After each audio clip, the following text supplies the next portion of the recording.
I'll plug that in. I'll have to plug that in a second. Good evening, folks, and welcome to the Consultant Selection Subcommittee of the Master Plan Update Steering Committee. Tonight, we're going to be interviewing three prospective consultants, and starting off tonight will be RKJ Associates, and they're in association with Dodson and Flinker, Community Circle, and Community Opportunities Group, Incorporated.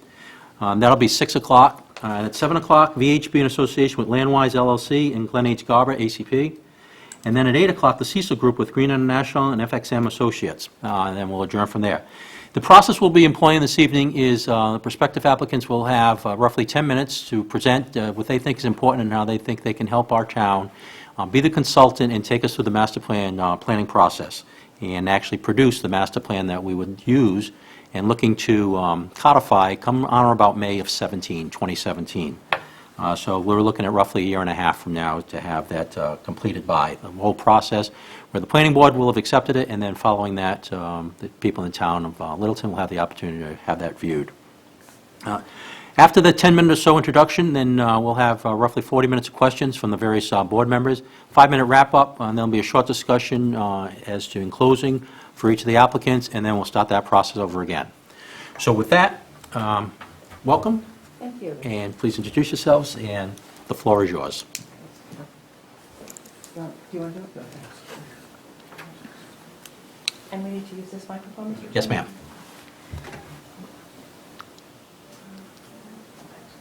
ma'am.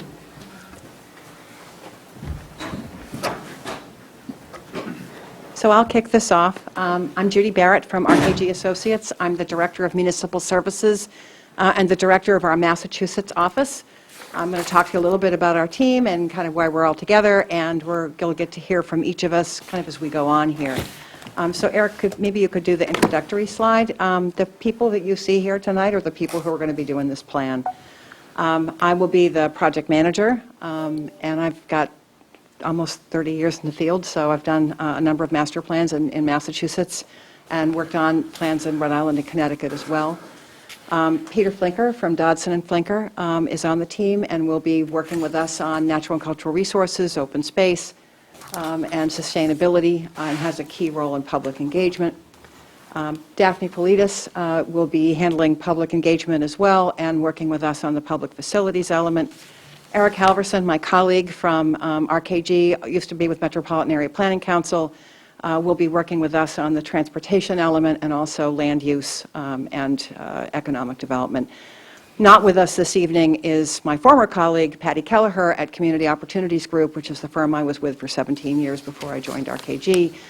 Patty is specifically going to be working with us on the historic preservation component of the natural and cultural resources element. So that is our team. Why are we here? First of all, we all have experience with municipal planning, both in Massachusetts and beyond. We all also happen to love municipal planning. Local government is really my background. I do once in a while a little bit of work with nonprofits, but really my work is mainly local government. It's an aspect of the field I've been in for 30 years. So we bring quite a bit of experience to municipal planning. I wouldn't even want to try to add up how many years are represented here. I'm the one with the most gray hair, so take my 30 and add whatever, but we have certainly done quite a bit. We all have experience and I think considerable expertise in engaging the public in a variety of types of planning projects, both full townwide master plans as well as neighborhood plans. I do a lot of work in housing and so have kind of worked with the public on, frankly, some projects, planning projects, and sometimes can be quite controversial. I think we're well known for being kind of creative and innovative in the way we engage people and also just our approach to planning, which I think you'll hear more about as we go on with this presentation.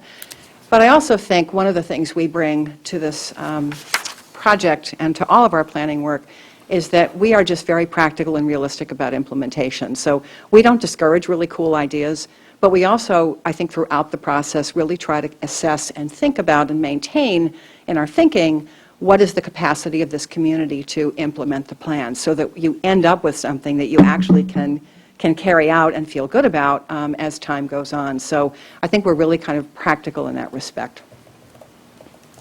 In terms of our experience, these are just a few plans that we have variously worked on. The Lincoln Comprehensive Plan, which won an award for Outstanding Comprehensive Plan in 2010, I was the project manager on that. Patty Kelleher also worked with me on that project. Groton Master Plan, Peter and I both worked on different aspects of that. The Tewksbury Master Plan, I led in 2003. I'm actually helping them through an update now. The Acton Master Plan, Daphne led. The Northfield Master Plan, Daphne worked on, and we're both working there now on the zoning implementation. And the Dedham Master Plan was just another example of a project that's fairly recent in my repertoire.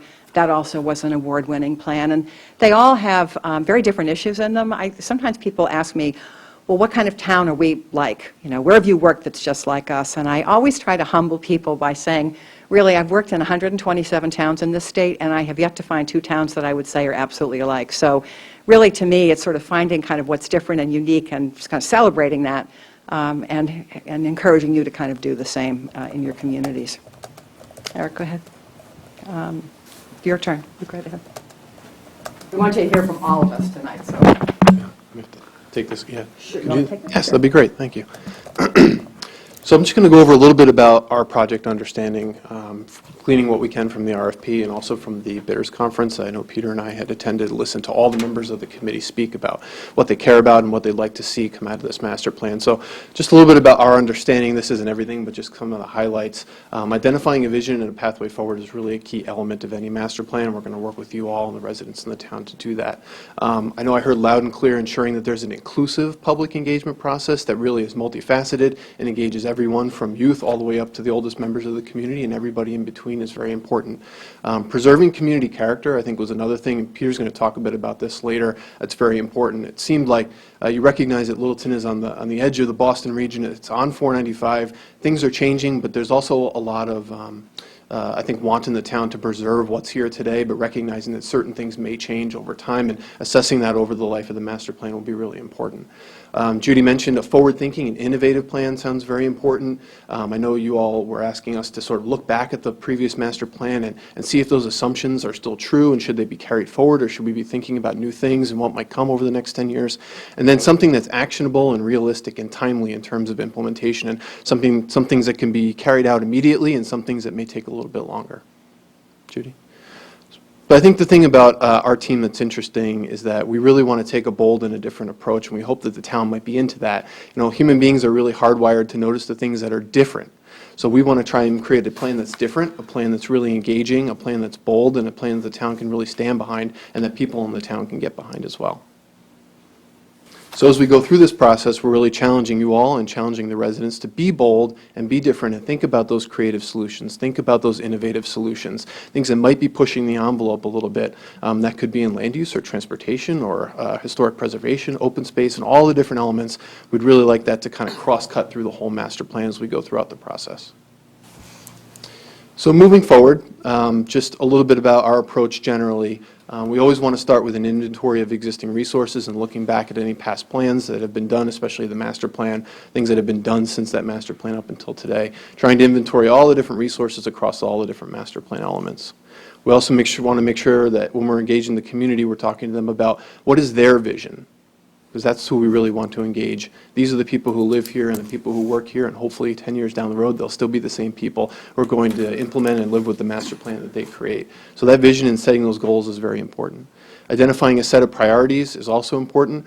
I always say that if everything's a priority, then nothing is a priority. So coming up with those goals and that vision is important, but underneath that, we need to have sound recommendations and priorities that can be carried forward. And priorities that are fiscally responsible for the town, things that can actually be done with the resources that the town has now and the resources that the town may have in the future. And finally, we'll obviously create final deliverables. It could be a plan, it could be a written plan, it could be graphics. And then cross-cutting throughout all the different steps from beginning to end, our team always tries to think about implementation. So as we're looking at the existing resources, what could be implemented? As we're thinking about goals and the vision, what can be implemented? When we're setting priorities, what makes sense to be implemented? So we don't want to think about implementation all the way at the end. We try to think about it all the way through the process. So I created this quick graphic, and then I'll let the rest of the team take over, but just to sort of highlight 5 specific key master plan elements that we wanted to talk about our approach. We realize that there are a lot of different elements in the master plan, but we just wanted to pull out a couple of them. I know we only have a few minutes to talk with you. So Daphne's going to talk a little bit about public engagement. We really see this across the entire community, which is sort of why the community is encircled in green. public engagement needs to touch everybody in all the corners of Littleton so that we can make sure we hear from as many people as possible. We know that economic development is very important and the fiscal health of the community. And we also know that conservation and sustainability, so those two competing goals along with housing, where do these things go? What types do people want to see? We know that the town was engaged in the 495 compact a couple years back, and so you've already began down that path of identifying economic development areas and also preservation areas. So we want to go back and take a look at that. That was a couple years ago. Do those assumptions still make sense? Do people agree with those? Do they want to see other things happen? So the team's going to talk a little bit about our approach in these sort of 5 specific areas. I think we'll start with Daphne. Thanks, Eric. So both Judy and Eric have talked about how important implementation is, and how is it that, in addition to the capacity, that a plan is implementable. It's that it reflects what people want and people support it. So how does that happen? It happens when we get as many different points of view together at a table, and people share their thoughts, they share their views, and they start to see that maybe they agree, maybe they just don't agree about the actual level of priority. Or maybe they change each other's minds, or maybe they learn to compromise. And together we come up with a vision. It's about what most people can agree about moving forward. And then when it comes time to take those implementation steps, people support them because they've helped to create them, they understand them, and they understand when one of their ideas isn't there, why it isn't there. So that's why it's so important that we provide all different kinds of opportunities, and we do outreach to the entire town. So we've outlined a series of sort of scales and levels. We have town-wide forums where we talk about the elements on a town-wide basis, and we bring people together to create a vision and to set goals. And we have interactive exercises, visualization, and come up with a vision and set of goals to move forward, and also start to identify key issues, challenges, and priorities. Then we have district-level charrettes. What does that mean? Taking some of those goals, you can develop different ways of implementing them, different scenarios. So how does that look on the ground? How does that look in particular locations? So we propose to test in priority areas, specifically 2 that we select together that come out, that emerge as important in the process, to test those ideas out and to have people further explain what it is that they mean, or maybe say, oh, that's not really what I meant. And then we also talk about neighborhood focus groups. So that's digging even deeper on a geographic level and asking people, having neighborhood meetings and asking them what are their neighborhood issues, because not every neighborhood is the same. And so while there'll be town-wide goals, let's say in natural features, there'll be, we want to preserve certain natural features. Well, maybe there are particular issues in a neighborhood that we need to address. And throughout this, what I just described are discrete opportunities for participation. In other words, those are meetings. But throughout this process, we'll also have an online, continuous conversation with social media. There'll be a web presence that will be integrated into the process so that what we're discussing at the meetings, we're also discussing online. And so we see that, say, for example, when we do the geographic conversations, online we have a mapping exercise where people can say, these are, in these particular locations, assets, challenges, and they can identify what they are. And just quickly, these are some of the characteristics of the process. We have to meet people where they are, whether that be that we join them at a meeting that they're already having, or a town-wide event, or we just meet them at home online. We engage at different times and locations, so we maximize meeting attendance. So we don't always have it the same time and the same place and the same, I was going to say same place and same location, but that's the same thing, isn't it? Same time, same day, same location. And outreach techniques have to be varied. So we, in addition to online and meetings, we also maybe have comment boards, so that people walking by, they have just a small opportunity to comment. And also outreaching to youth. It can be an educational opportunity, but it also calls a lot of attention, not just to the proud parents, but a lot of adults pay more attention when the future is talking, and it can be interesting. and ensuring transparency and inclusivity in the process. So transparency by having this very web-oriented process where we have everything is posted, progress, you can always just go and see where we are. And inclusivity, doing targeted outreach to particular demographics, making sure that we understand who's not coming, and then we go to them. We do specific targeted outreach, whether that be the elderly, young people, a specific ethnic group, whoever it is, the business community. Judy. My turn. Is it okay if I just sit? Yes, If I ma'am. can- Thank you. One of the reasons that RKG is leading this team, we all share responsibility for leading different teams, but RKG works nationally and in some cases internationally on economic development. We've done probably 2,000 economic development projects over the course of roughly the 30 years that this company, 35 years that this company has been in place. And so we do a lot with small towns. We do small projects, we do large projects. We've done everything from rural hamlets to major military base closure economic development studies. So it's a particular skill set that we have.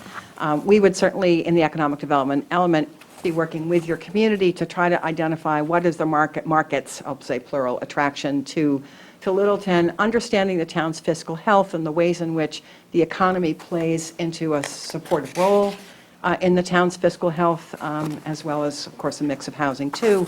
Planning for a future growth about what is it that you want in terms of the economic base in your community. Are you looking mainly for jobs? Are you looking mainly for tax revenue? Those are not mutually exclusive, but they're not the same.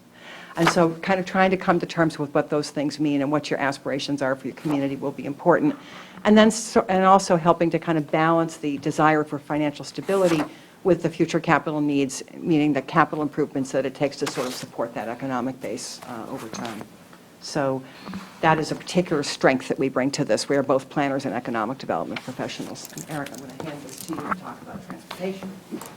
I really like transportation because transportation is something that's cross-cutting, and it impacts someone who's 1 year old, and it impacts someone who's 99 years old. Everybody at the start and the end of their day needs transportation in one way or another, whether you're walking, you're biking, you're driving, you're taking transit. I think the unique thing about Littleton is you have 3 interchanges, you have major state highways, you have local roads, you're fortunate enough to have a commuter rail station, and I know you guys have been working very hard on getting those improvements and making sure that the reverse commute works for the people who want to come out here to work. You also have one of the #1 complete streets policies in the country, as voted by the National Complete Streets folks, which is really awesome. So that's taking care of your bike and ped stuff.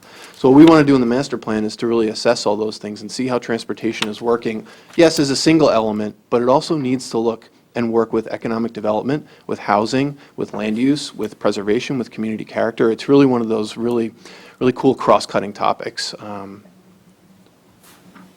is. Housing, my turn again.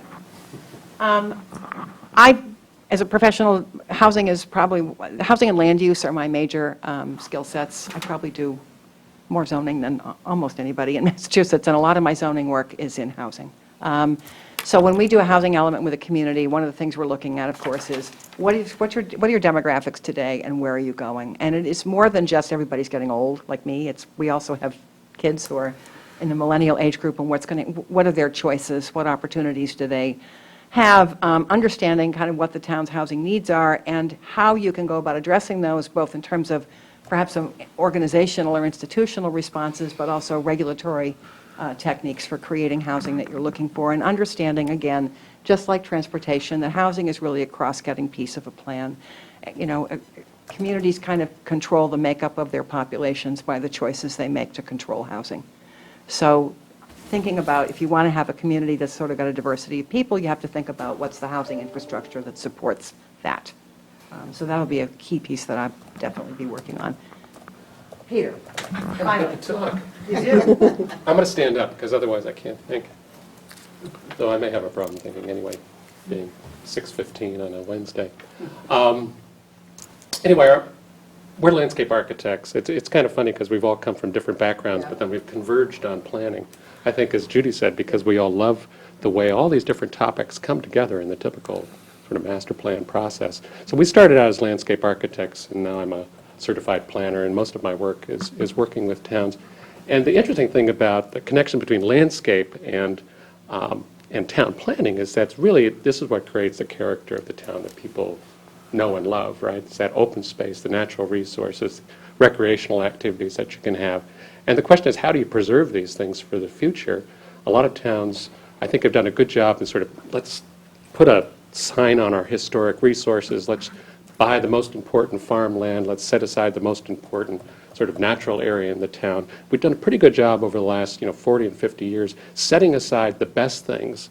But then what happens is that sometimes the quality of those conserved areas, whether they're natural resources or cultural resources like historic sites, erodes because of what else is happening in town on all the other land. So as you start to expand the roads, you expand the subdivisions across the countryside, even though you've protected the most important open space, say, the character, the quality of that open space continues to decline often. And so all that being said, I think our approach is really to think about these different kinds of open space resources as systems, right? Functioning systems like an ecosystem that needs to be protected as an intact whole. And so thinking about your cultural resource system as a kind of an ecosystem. What is it that you have to preserve intact so that 50 years from now people can really understand the character of Littleton, right? It's more than just the most important places. It's about the landscape that's connecting those things together.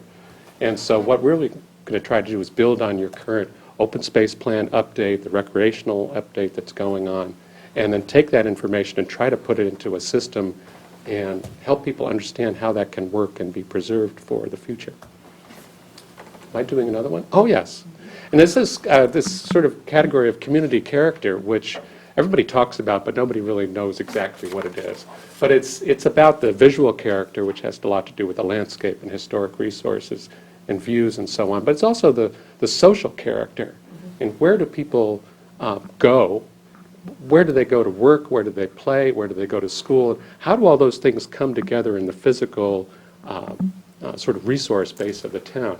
So this is where we talked about the two charrettes. This is where they're really going to focus on actual places. And we're talking about this as kind of a place-making strategy.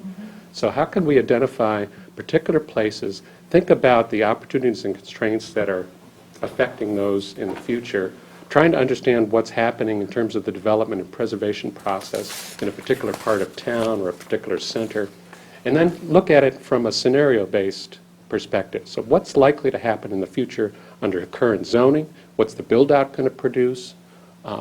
What's likely to happen, trends like that affect sustainability, like climate change, trends that in terms of economic growth and economic change, like is IBM going to be here in 20 years, or are they going to move back to Boston? And what does that mean in terms of a scenario? How can we adjust to that? What happens if everyone from Boston moves out here? So we sort of look at these different scenarios and how they play out in particular places in the town, and then think about, as these sort of diagrams suggest, what does the physical base need to look like to support those different scenarios? And how can we take, this is a scene in Darien, Connecticut, which is now a parking lot behind their Main Street. How could we take a place and infill it with new buildings to support economic development for the next 50 years? And if they don't like that as an alternative, how can we look at something different in that particular location? So the charrettes are really going to be looking at particular places with the people who live and work there primarily, and then going through different scenarios and trying, as I think you said earlier, to test how those fit with the rest of the different elements of the plan. So I'm very excited to work on this process because we'll have an opportunity to do that. So I'm going to just wrap this up quickly because I know you have lots of questions for us. Final product, some people think of it as a book. I think of it as a plan. I always call these, here's the plan. It's a policy document. If a master plan is anything, it is a policy document. It's a policy document that you want your current and future officials to go to when there's a problem that comes up, when people need to think through something that perhaps hadn't been anticipated at this point. What are the standards that we're going to use to make policy decisions? That's really what a plan is. And to help you kind of organize steps and strategies to to carry out the goals that are articulated early on in the plan. It's really it's a how do you get something done, and how do you get something done in a way that you can afford it, that it makes sense, that you work efficiently, and that people feel good about the town that they live and work in. So just to sort of wrap up here, why us? First of all, the years of experience that are represented on this team are really kind of phenomenal. Both the years of experience and the variety of environments in which we have worked. Our experience engaging people, understanding fiscal constraints. Again, RKG, I don't want to sort of, overly hype on our experience, but in our work as economic development consultants, understanding town finance and working with fiscal impact ideas about perhaps land use mix and so forth. It's just something that we do day in and day out. It's near and dear to our hearts, and we're really good at kind of understanding how revenue and expenditures and land use kind of all come together to make a community either financially sustainable or not. Our products are clear, they're clearly written, they're nice looking, and we all, I think, really kind of just love to work with the public, and we like to talk, if you haven't figured that out by now. So I think our verbal skills are pretty good, too. And we do, I know everybody says this, but it really is true. We do tailor our approach to each community. We don't come in and say, here's exactly what the public participation plan is going to look like. We say to you, these are pieces that we're prepared to offer, but ultimately when you hire us, the first thing we're going to do is sit down with you and develop a detailed public participation plan, because it needs to be informed by your knowledge of the town as much as our knowledge as professionals. So we really will work with you to tailor this to be something that you're all very, very proud of and that town meeting in the end will embrace. So I think that kind of wraps up what we have to say, and we'll be delighted to answer any questions that you have. Thanks, Judy. Thank you. Aaron, I think we got the answer to that first question. Yep, I agree. Mike, go ahead, please. Sure. This has to do with, this is the area, it has to do with, I'll call it broadly speaking, public engagement. But this is not to suggest that you didn't do enough here, but hope you catch what we're after here. An informed consensus by the town's residents will be required for the master plan to serve as a credible document capable of guiding the town's actions going forward. While various media, electronic, social, your list, are available to reach out and facilitate, to pull people in to participate, what particular methods, not charts, don't say internet, what methods and approaches are you going to use in those selected media to get the people in the room to give their opinions? Okay. Do you want to take this one? Sure. So we always try to make every event an experience, and the experience has to have two directions. We have to give people some information so that we share that information base. Some people come into a room not knowing much about the town. Some people are volunteers on 3 boards and know a lot about the town. So we always share some information, and we have it in tactile form so people can hold the handout. We give them a little bit of a presentation. And then we ask from them. We design exercises, and the exercises are meant to inspire, they're meant to create imagination, and they're meant to be enjoyable. A lot of times people come afterwards and they said, oh, that was really fun. When can we do that again? Because we try to make it very interactive. I know Peter has developed some games where there's actually the map of the town is the board, and then you have chips where you can use them to, identify desired uses and desired locations. There are budgeting games. There are all kinds of ways of being interactive. May I, Mr. Chairman? What I was really aiming at is not what happens when they're in the room, or I'm talking about how you get them to come in the first place. Oh, okay. I was trying to make that very clear. This is, sorry. to me, there's 2 parts, but this is the first part. Well, I'm going to jump in, and then I'll hand this to anybody who wants to add to this. The consultants can help you strategize about how to do outreach. We can give you materials to do outreach.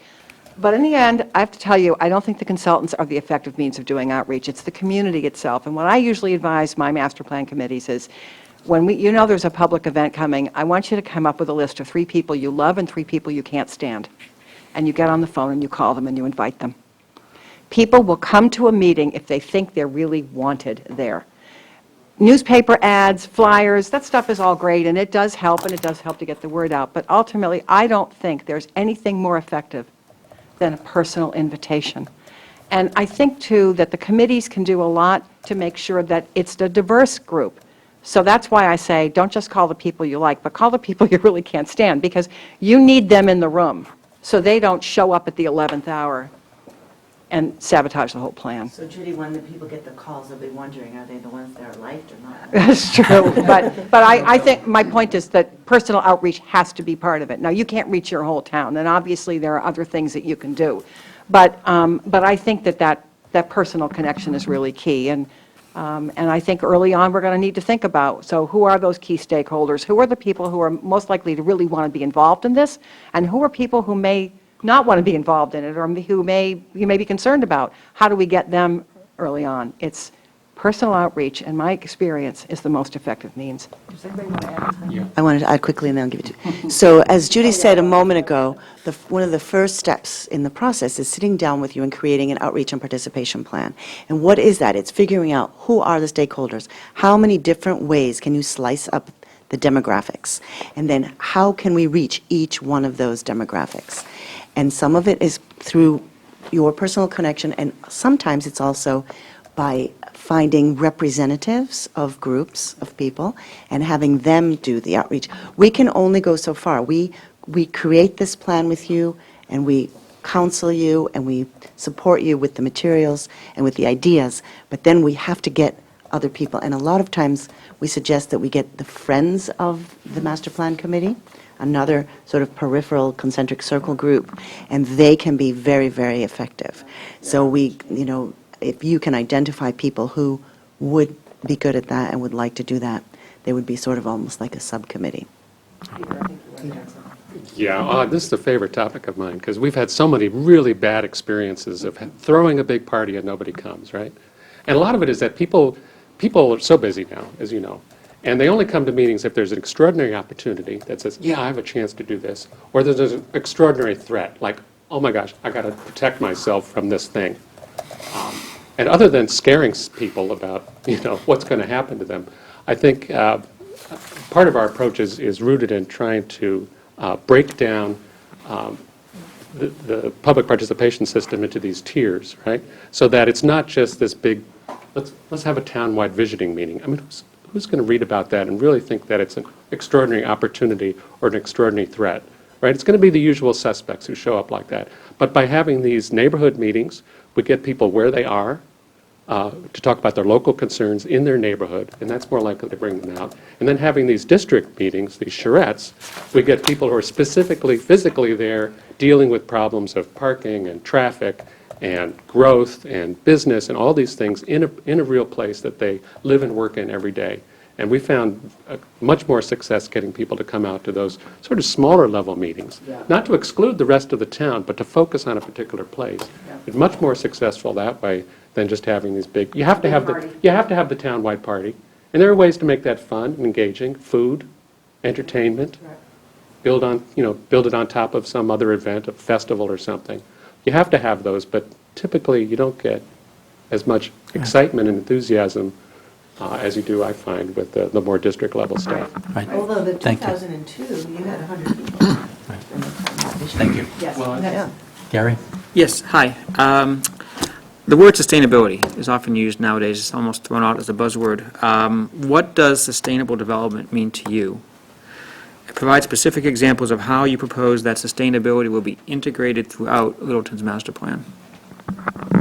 Why don't you take this first? I actually want to talk about routes, but go ahead. Yeah, well, I'm a big believer in sort of the triad of sustainability. So it's not just about environmental sustainability, but it's also about the social sustainability of life in the town and economic sustainability. All those things, you really can't have one without the other. And doing something in one part of that triad always affects the other ones. So from an environmental perspective, again, we want to look at how do we protect the sort of key systems that are protecting your water supply, keeping the habitats open for the wild things. How do we understand those and keep them going for the future? In terms of the sort of buzzword sustainability, it's in your public facilities, it's how do we reduce energy use, which is also going to save you money. How do we take advantage of all the changing technologies so the town can work more effectively and reduce, energy costs and so on. And then, of course, from an economic development's perspective is how do we keep the town growing, but also do so in a way that doesn't add to the sort of collective burden on the environment. So do we want to have all our eggs in one basket on, automobile-related development on 495, or do we also want to have other kinds of development that we don't have to drive to? And how do we make that work economically? That's why I'm really excited to work with RKG, because I have no idea. Because what seems to be driving the economics is these larger and larger regional centers, right? Either for jobs, like your IBM center, or the Point in terms of the economic center where people go to shop. But what's really going to be sustainable over the long term is probably not that kind of development. We need to figure out how to keep those smaller, more walkable places going, to enhance those, not to replace the bigger regional centers, but as a part of a larger system. And that's what's going to make the town more resilient in the future as things change. So if the environment changes, we want to be able to adapt to that, and that means having a diverse sort of physical base. If the economy changes, we want to adapt to that too, so that if IBM leaves in 20 or 30 years, we have some other things to take its place. So it's really thinking systematically, I think, is the essence of sustainability. How do we keep these systems functioning economically, socially, politically even, and of course, environmentally? Right. All I wanted to add to that is that this issue came up in Groton. There was a little bit of tension at the beginning of that project between the Planning Board and the Sustainability Commission as to who was actually going to be driving the bus on the master plan.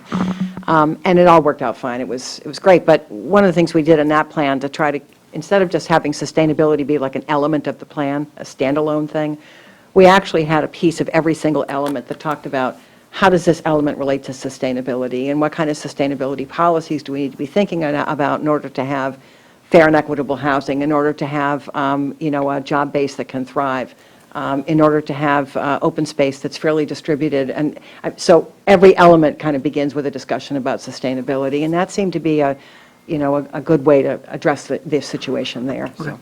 great, thank you. If you're okay, because I think they sort of hit on a little bit the economic development. I'd like to move on and then come back to it. Absolutely. Okay. Yep.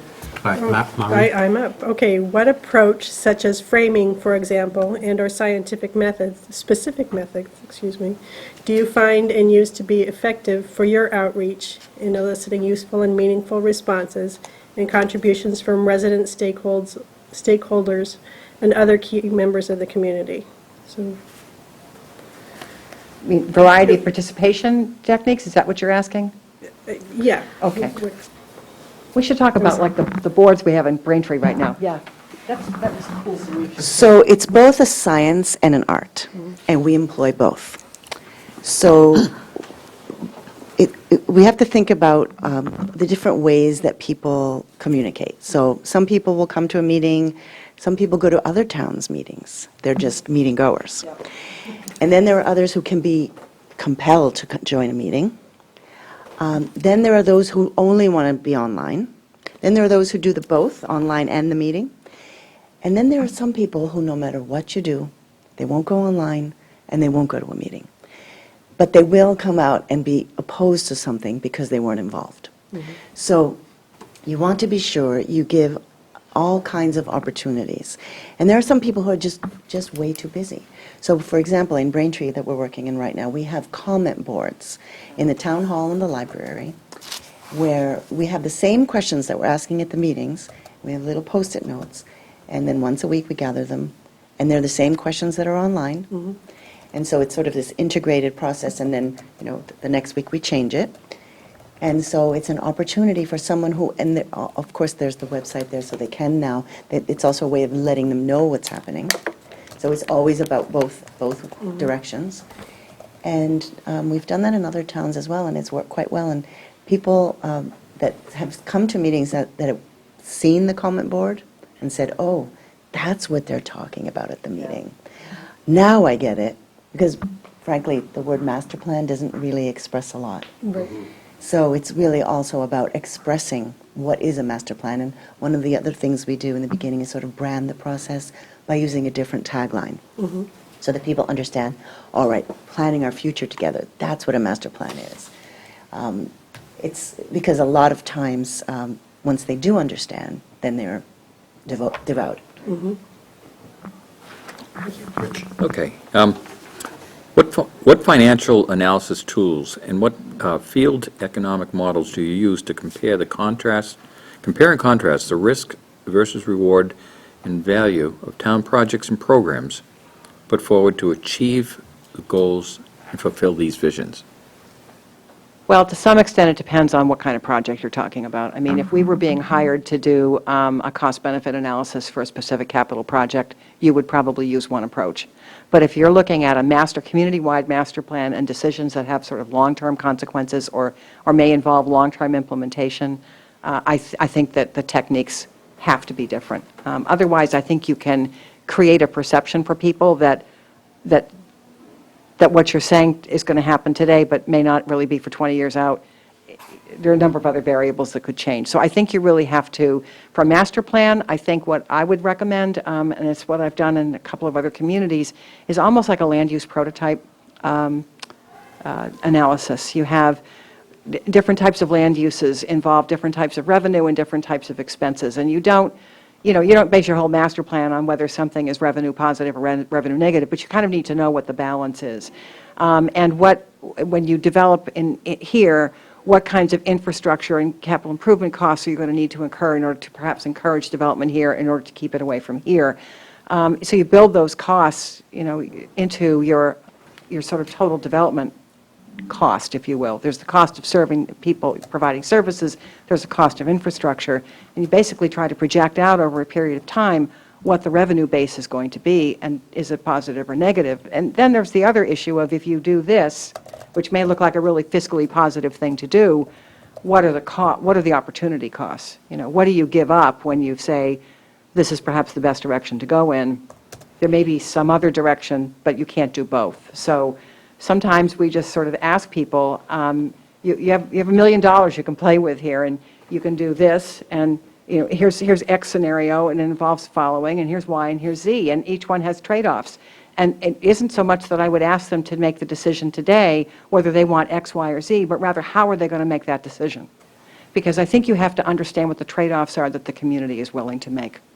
But as for modeling, typically, you're using some type of marginal cost analysis, because anything else, I think, is probably risky of being pretty inaccurate. So, you look at what do you have for personnel today? Where are your stress points on your municipal service delivery? What are you assuming that you're going to be doing in terms of capital outlay or capital investment over the next several years? Do you have the revenue base now that you need in order to serve the community? Are you already running short on some services where really you probably need to already be? I'll use an example. A lot of the communities I work in tend to run really light on police and fire and public works because they're throwing all their revenue into the schools. And I understand that. I really do get it. It's just that you can end up with a local government that's very lopsided and that really isn't able to provide the services that perhaps a changing demographic really needs. So being able to kind of line up those costs that are sensitive to different types of population groups, I just think is terribly important. So, but typically you're looking at some kind of marginal cost study. Okay, thank you. Thank you. Yeah. I was going to ask you what participation you'd look from members and other town board officials, but you've sort of hit on that. But what I would like is some bit of an objective answer to approximate number of man-hours you think would be required from town officials, the board such as ourselves, town administrator, et cetera. How many you got? So, yeah, so and obviously when you look at your proposal, or, you put your proposal together as to what you'd be spending on it, your expectations, you've already expressed that you have some expectations of us, and that's fair enough. And as I say, about roughly man-hours, what do you think that might be? Boy, it's a good question, and I don't know how to answer it. I to some extent, it depends on the role the community wants to play. And I'm not trying to dodge your question, but I just think about the different plans I've worked on where sometimes the town wants to be really involved. Lincoln was a good example. Lincoln actually was going to write their plan. And so we were supposed to help them do work plans. Like, here's your work plan. Here's what your committee needs to do to write your element of the plan. And they were going to do it all. And it took them about 3 months to say, we just can't do this, right? So the whole project had to change. And I'm not knocking them. They were probably one of the greatest clients I've ever worked with. But they had a very unrealistic expectation, I think, of how much they were going to be able to do as volunteers. And then I've worked in other communities. Dedham comes to mind, where really, the committee said, we're going to come to a meeting, we're going to answer your questions, we're going to give you some guidance, but this is your show. And that was a very different man-hour investment on the part of the town, and I'm not knocking them, it was just a different approach. So that was a much more consultant-driven project. Peter, I mean, maybe you have a... Well, I think this is why I think the first That step would is... You've answered it sufficiently for my purposes. I think I think reiterates one of the first steps is really sit down with you and figure out, well, what is the capacity of the town? How much time can you put in? But one of the things we suggested in our proposal is to set up a sort of a separate committee or a series of meetings for each of the separate elements. Yeah. So that people who are really focused on, conservation or historic preservation or economic development can help the member of the team that's working on that and have a series of discrete meetings focused just on goals and objectives and action strategies for that element, which can be very effective. It also brings new people into the process and expands the participation. But there, I think we want to get a clear idea of how much time people have available to participate in that. And I think what we found is you want to have a discrete number of meetings. So you say, we're going to have 4 meetings over the next 4 months. Can you commit to that? Will you come to those meetings? And then you don't waste people's time. I think that's very important, not just to have meetings for no reason, but say, if you show up on Tuesday night, this is what we're going to do. We really need you to participate. And if you do that, we're going to let you off the hook. All right, thank you. Gary, you got a bit of a follow-up? You finished your questions, or? No, go ahead, ask. My follow-up question from your presentation talked about the use of placemaking charrettes and neighborhood focus groups as basically as primary, or I get it from your proposal, the sole facilitated events you're going to do for the town, and I just was wondering how applicable you felt that was specifically to Littleton because of the nature of the development in town. Honestly, I don't think of Littleton as a bunch of neighborhoods. I see that as a relatively homogeneous town. And so can you comment more about why you think that's a good approach for Well, Littleton? those weren't meant to be the sole. I think the umbrella are, 2 or 3 townwide meetings, which is sort of typical of master plan process. And those will be open to and inclusive of everybody. But I think, as I said earlier, what we discovered is that not a lot of people don't come to those townwide meetings. So you really have to go down to the different neighborhoods or places in towns. If neighborhoods can't be identified, then we're not going to do it. But what we want to do is find those populations that really do hang out in a particular place and set up a meeting. It might be, as I think Daphne said earlier, is to build on a meeting that they're already happening. So if one of the lake is there a lake association for some of those lakes? several. Is to go to their meeting and talk about that neighborhood's issues. So we don't know what it's going to be yet, but I think it can be a really valuable part of it. But the idea is not to have any one level really drive the show, but to have this process occurring simultaneously at least 3 different levels, which I think is a way to really broaden out the participation. And that's mostly the early set stages of the process, right? As opposed to kind of like, I read up, it seemed like those were all at the onset parts. Well, I think not so much the way it's throughout. No? Well, we're doing a master plan of Kingston right now, and what we started with is with the town-wide workshops. We played games, we put stickers on maps to basically help drive this discussion of where are the places that people really think need to be a focus of planning and design. And then last month, after about 6 months of those town-wide sessions, we had a 3-day charrette where we looked at, I think, 4 or 5 different locations in town. We had a bunch of designers. We drew a lot of plans on paper and did visualizations. And that really, again, helped to bring it down from this sort of vision level to literally a concrete level of what's happening in Main Street in Kingston, what's happening in the countryside, and what does that mean. So I think it really has to start on the sort of broader level, and then it comes down to specific places, and then maybe it comes back to the broader level again. Great, thank you. We're going to squeeze one more, and you're going to have about 1 minute to answer this one. Go ahead, Mike. It's an easy one. Okay. Be specific, what constitutes, quote, economic development in the context of a small suburban bedroom town dependent almost entirely on residential tax base? And the only hint I'll give you is practically no one at IBM, who works at IBM, lives in Littleton. I'm just going to give you a hint. What's economic development? Well, if the economists talk, sure. Economic development is about, ultimately, it's about the quality of life in the community. And for a small town, you look at what's the composition of the labor force? What kind of employment do they have? Where are they going to work? Is there a way to perhaps make the local employment base a little more responsive to the characteristics of the labor force that you have? It is about building wages. It's about having an economic base that is durable enough to withstand change, but not so large in scale that it really changes the character of the town. It is not just about tax revenue. Tax revenue is a piece of it. You have nonprofit organizations in your community now that hire people. Those are jobs. So to me, economic development is about how do people support themselves? What do they do for work? And how do you make that, that work experience as beneficial to the people in your community as you can? Sure. I would also add that economic development is about providing the goods and services that people want, that also create places of gathering and places where people can run into each other, so it's community building at the same time. Yep. And given that more people in Littleton work in computers and math than anywhere in the state, apparently, maybe it's also about providing support to home-based business Yeah. so that people can kind of share space and work from home. I think from our perspective, as we look at these sort of district and neighborhood level analyses and plans and studies, we'll really be thinking about, well, what is the business component of that? And this is, as I said, I'm looking forward to working with RKG because this comes up all the time. It's like, we can draw a beautiful picture of a village and everyone will love it. And we'll show all this wonderful, shops opening up and restaurants and so on. But who is actually going to come in and build those things? And how do you predict? Right. So it's sort of a combination of what's the physical design that's going to support that level of economic development, but then also how do we tailor plans so that it'll bring those things in? Thank you.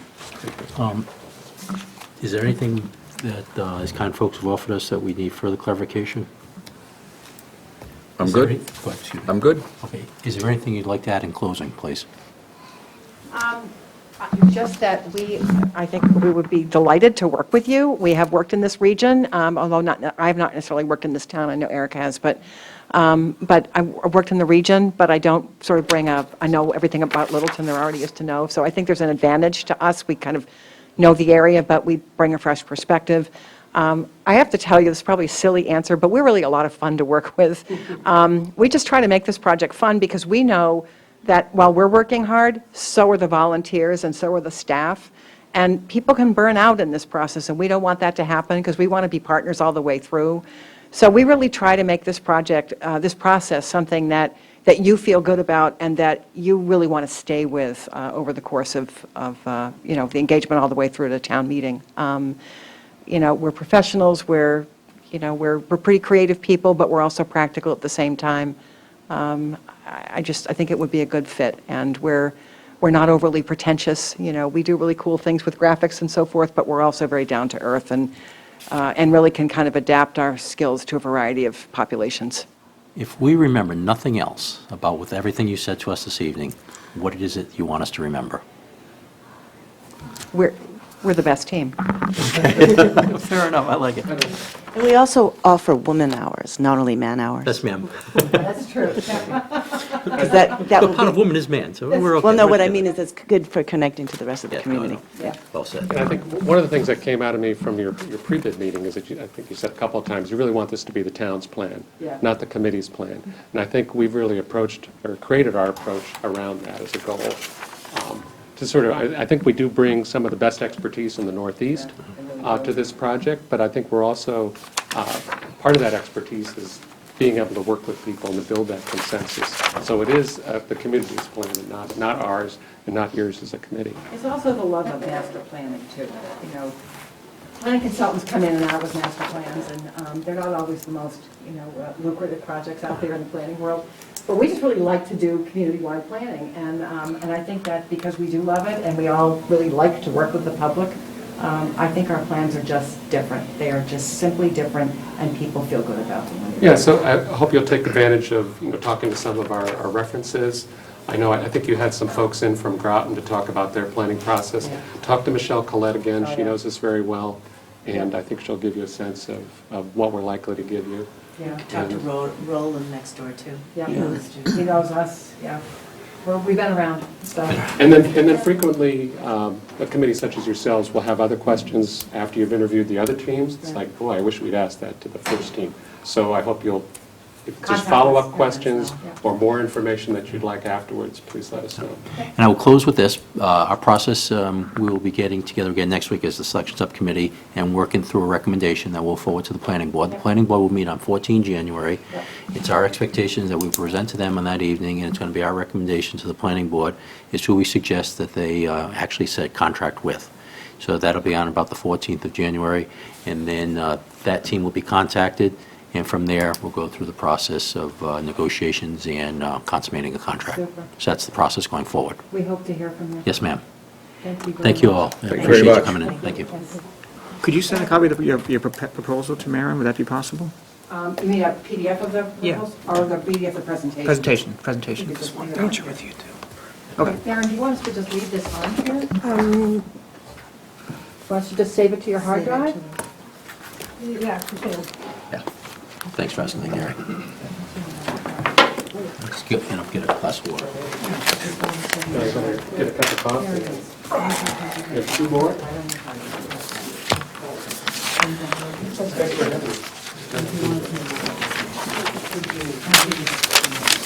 Good questions? Thank you very much. Thank you. You don't have to come around today. It's my job to come over here. Nice to meet you. Thank you very much. Thank you. Good to meet you guys. Thank you. Thank you. Thank you, good luck. Head scratcher, huh? Different people?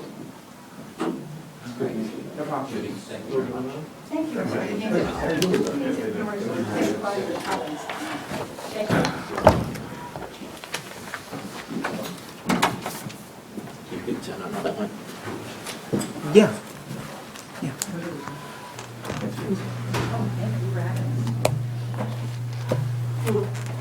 You content on how this went?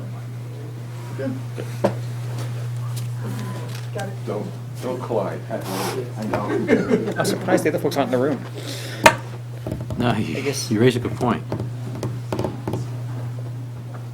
Maybe they're respecting the fact that they're thinking that it's, if it was me, I'd be in the back of the room. I'm sorry, I didn't have the time. Yeah, Say that again, please, Maren? could be they couldn't get here in time. Some didn't have the time. Didn't have the time for the other ones? They didn't know there were other interviews? Yeah, they knew there were other interviews, they didn't have the time to spend sitting for another Oh, okay. hour. I liked it when the music started in the other room. Yeah. Yeah, that was, Whatever possessed them to do that. usually it's Tuesday night to be a Boy Scout meeting over there, so we go very much. I, Were you happy? yeah, I was. Good. Well, I think they were holding themselves back. We're in my space here. How's everyone tonight? Good, thank you. How you all? Good. Very good, thanks. Excellent.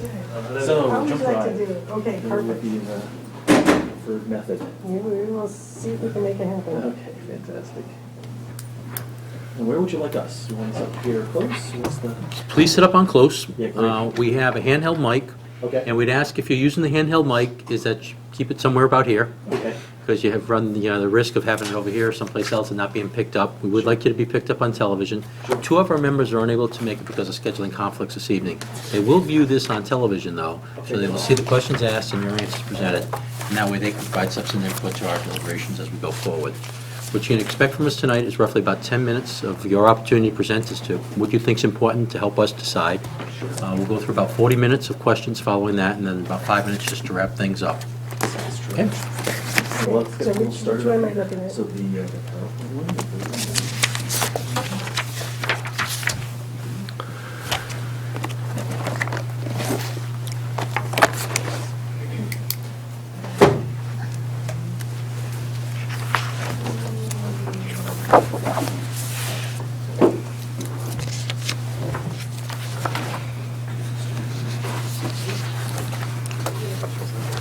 Hi, I'm John Tremontenzi. Mike Sheldon, nice to meet you. Pleasure to meet you, Hi, Paul. John Tremontenzi. Nice to meet you.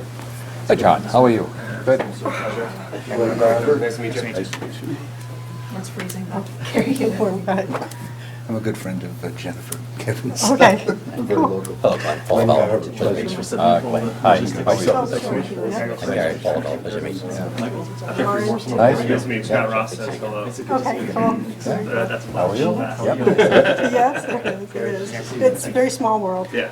Yeah. So why don't we bring the chairs up close? Would be great. And I think I'll sit up here because of You're the gonna drive from microphone, here? and I'll drive the bus from here. And one more reminder on that microphone, please. Oh, sure, absolutely. We'll hear you, but the folks on television won't. Let's just cut this as a quick hand. Okay, thank you.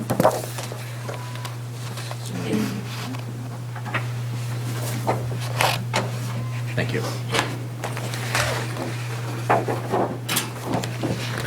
I can leave some extras of these here.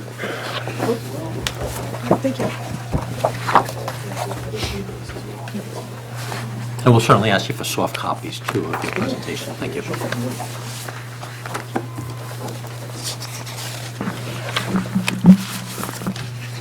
It's yours to take away. Okay, great. Well, I'd like to thank you for having us here this evening. I can't tell you how excited we are to be interviewed with you tonight. A lot to talk about this evening.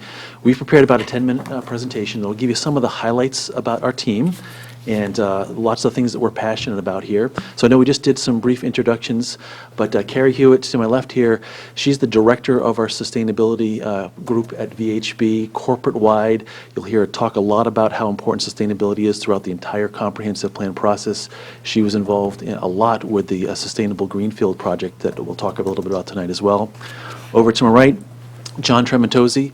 He's the owner of Landwise economic development firm, terrific firm that really understands economic issues, opportunities, and has some great skills around communication and graphics. You'll hear him talk about that tonight. Glenn Garber, who you may know, local resident in the neighboring town here, many years of experience both on the public-private side, very talented in land use and in zoning in particular, has a relationship with VHB that goes back many years as well. Glad to have Glenn as part of our team. He'll be able to really dive in the details that I think you're looking for to understand how you can get those tools and those actions, those zoning recommendations to let you get to where you need to be over the years as well. So with that, what we've done is we've structured our 10-minute presentation just to give you a little bit of a taste of what I think your questions are going to be about. So a little bit about our VHB team, lessons learned from the projects that we've worked on, building consensus and outreach, some of the tools and techniques that we use, economic development, financial analysis, sustainability, and the town resources. We'll touch on those about some of our high-level perspectives and love to come back to those during the Q&A part of it, because I think those are some of the topics you'd like for us to touch on.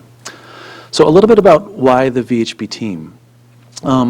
We actually love doing this type of work. These projects that are multidisciplinary, complex, get involved with the public and so forth is really the types of projects that we love working on. We have a fair amount of award-winning comprehensive plan experience, which we'll talk about. We like to say we have the best of some local and national experience. Carrie and myself, we work up and down the East Coast on projects like these through different communities, so we'd like to bring that experience locally here. John's footprint is very national in the same perspective. This idea around what we call in-reach and outreach, it's very important, obviously, to reach out to the public, but also how you're reaching out internally within your departments, getting that buy-in, because this is going to be the plan that they're going to move forward with. We like to think that a lot of our graphics, and we brought along an example which we'll pass around, which we think will be very similar for your product here around Greenfield, and Carrie, if you can maybe pass that around, where you'll see that's very rich with graphics, visualizations that'll happily show what you're going to get if you build out your plan. Just one example of many. Focus on implementation. A lot of the work that we do is not only for public sector, but the private sector in understanding how projects get built and get implemented. So we think we can bring a lot of those resources to the table as well. We like to call our approach this kind of collective knowledge approach, because at VHB we have 1,000 employees, 20+ offices, and what's great about that is the ability for us to tap into experts that are literally just down the hall or in different regions. Say if there's a problem that comes up, how do we really figure out that answer? How do we work together and bring that collective knowledge? The benefit to you is that we can really tap into a lot of people, a lot of resources, because it's inevitable that something will come up in the like halfway through the project where you need to be able to get those answers right away. And then just kind of a commitment to letting you get to your vision. What was great about the pre-proposal meeting, and I remember it quite well in this room here, is that I think you're looking for a consultant team that'll challenge you, that'll bring out the best practices and really try to get you to where you want to be. We want to help you be successful. That's really the most important part of this process to us. So a little bit about our background. We've worked on many master plans throughout Massachusetts, 20 from VHB, 11 from Glenn and his work, so we have a lot of communities that we can reflect upon.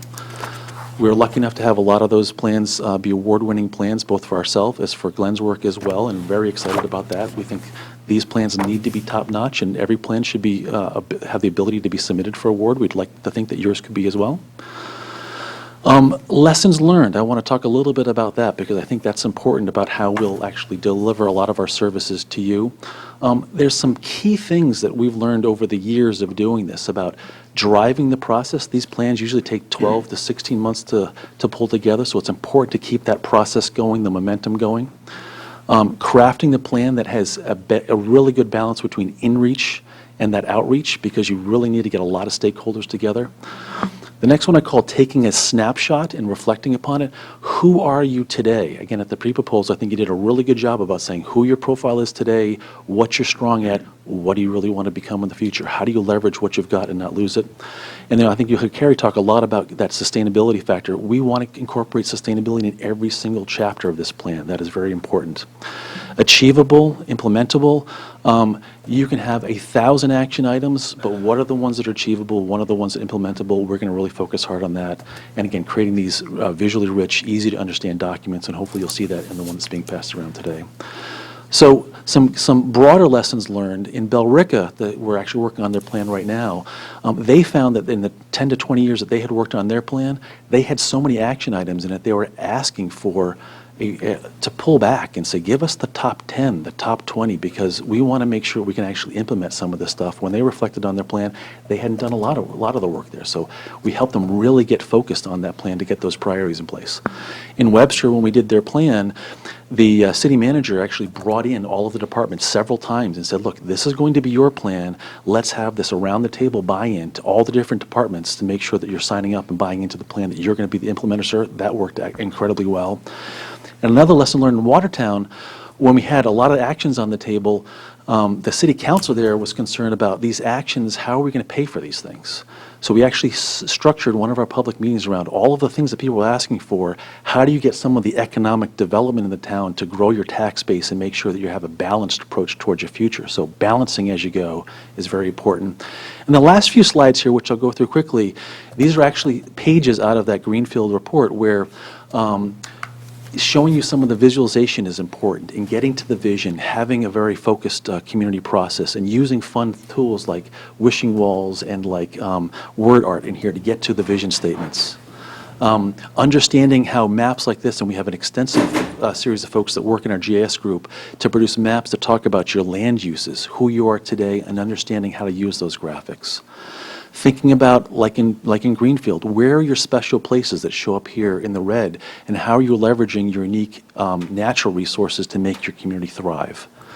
And from a housing perspective, again, you can see in Greenfield, there's a lot of different housing types here. Well, what does that mean in Littleton here? What are you missing? How can you be leveraging those things that you may or may not have, and maybe that you don't want to have in the town here? From a walkability perspective, everything in those red colors and purple colors, we did an audit of all the different sidewalks in the downtown. What's walkable? What's connected? What can be multimodal, for example? We also looked 10 years in the past into today's land use plans and understand where those changes were happening throughout the town, and where would you say are those hot changes that are happening in your community here, and what do we need to focus on to understand how that change is a benefit or maybe a negative in the town. And one of the last ones here is around economic development. I think through that process, you'll realize where you need to focus in the master plan and where you might be able to leverage some of those growth opportunities as well. So it comes back to you, really. Like, this plan has to be about what you want to achieve in your town. I heard loud and clear about that rural culture that's very important to you, the characteristics of the town. That's very important to Littleton. Knowing that you're divided by 495 and have two major routes that come through your town here as well, that you have a small historic center and one that's kind of not so historic anymore but removed, and the Point project as well. And knowing that, just so you look at a snapshot of all of your imagery around your town here, that says a lot about what type of community you are. So what do you want to do with that is the question. How can we help you get there through a lot of that analysis? So from building consensus, this is the part that I'm really passionate about. We have a lot of tools, a lot of techniques. I call it high-tech, low-tech, breakout sessions, and so forth. I'll talk a little bit more about that during the Q&A, but we want to customize that for you because we can have a lot of different tools and techniques. We want to work with you to make sure that's very specific to your needs. John, from an economic perspective, financial perspective? Thanks, Jeff. So just want to touch a little bit about economic development, obviously a critical component of the plan. And rather than talk about specific projects, we thought we would share with you a little bit about our approach and how we like to do this in other communities. So first and foremost, we would definitely ground anything we do in sort of market and economic reality. So it's really about getting in, understanding the on-the-ground data, digging through everything that you have that the city can provide, and also what we can go out and find on our own out in the market. So that's really a solid, basis to build on to start to develop different scenarios about how future development might happen in the town. We think it's about working with you all as stakeholders and the community at large to think about multiple scenarios, because I think that's really the way you understand sort of the trade-offs of pursuing different policies, pursuing different routes, and understanding what the impacts can be. And so that's the way we like to do it. It's really different scenarios of modeling future development. And then finally, we take a very sort of graphically rich approach. We like to sort of tell a story in a very sort of clear narrative, so folks can follow the logic and can understand in a very clear and simple way what we're trying to convey. So it's not burying all the story in too many numbers. It's actually telling a story. Next one. And so I think some of the issues that we would expect to sort of come across and to explore in this process, have to do with balancing this sort of nice small town feel with future economic growth. How do you sort of strike that appropriate balance? Always thinking about fiscal health. We know towns all over Massachusetts have the same or at least similar challenges about fiscal sort of balance, and how do you do that without giving too much into future growth? Not sort of giving into that growth trap, as it's called. Housing choice is another issue that we think we'll get into, and trying to find some really sort of fine-tuned ways of possibly adding different types of housing stock without really upsetting the balance of this nice sort of rural residential feel. And then finally, thinking about where we want new and possibly more dense types of development to happen. We think there might be some zones that could receive that type of growth, but just being really smart about how we control it, how we guide it, without really scaring away private development. And I think Glenn's going to touch a little bit more about some of the more kind of micro detailed issues around that. Yeah, thank you. Excuse me. My great passion in planning and zoning and land use is to take the vision that towns have, not that we have, that you have, and the goals and objectives, and make them real, whether it's economic development, growing the economic base, generating revenue, or whether it's preservation of rural residential areas that so define the character of Littleton. My job is to give you options, and that's my passion. That's what I'm known for out there as a consultant. And what we can offer you is an array of options that get the job done, that really implement the plan. I'm a great believer in zoning that is crafted to the town, to the zoning district, crafted to new mechanisms. And Littleton has such opportunities here, whether it's getting some additional vigor in the Village Common A area that was studied in recent years, finding some ways to create some greater incentive in the 43D priority development zone. Whether it's preserving some of the rural character with some vigorous tools. That's what our intent is, to provide you with very usable, practical mechanisms that can really achieve the plan. And I think that's where many master plans fall short. So one last item here. Carrie, just talk a little bit about sustainability and what you're passionate about and how that can make an impact here. Sure, thank you. So when Jeffrey shared this RFP with me originally, I got really excited because I noted how you had phrased the RFP to really talk about integrating sustainability throughout the plan. And to me, that's just good planning.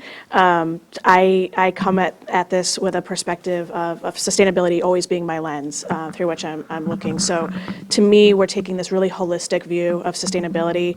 That's how I come to the table with this. You can see the little graphic that might look familiar from other things that you've seen around sustainability, but really not only looking at the environmental stewardship piece, which I think is often what gets captured under quote-unquote sustainability, but thinking about the social and economic benefits that we can bring to this plan and really infusing sustainability throughout all of the different elements of this master planning process.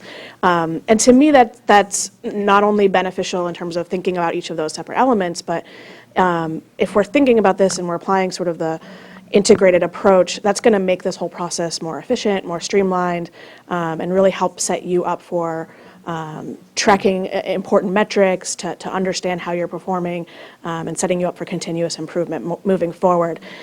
We do also bring to the table some of those more traditional quote-unquote sustainability technical skills around energy efficiency, alternative energy resources, green buildings, low-impact design, and greenhouse gas mitigation, resiliency planning, et cetera. So we'll bring all of that into the mix as well, but always thinking about that balance with the social and economic components as well, and thinking about the analysis that John and his team will be doing as part of this as well. Carrie, just recently for some folks in New York City, wrote a paper on how to incorporate sustainability in all of your comp plan process. So she's worked on Greenfield, she's written climate action plans, she knows how to incorporate all this stuff throughout the document. We're super excited to be having her on this team doing just that. And last here is town resources. I know we can talk a little bit more about this. A couple key things here. Top takeaways, town being engaged in crafting a strong vision. I think you're well on your way towards that. We need to hear from you about what you want this plan to be. We can be the facilitators. Working closely with the committee, that has to be part of the process.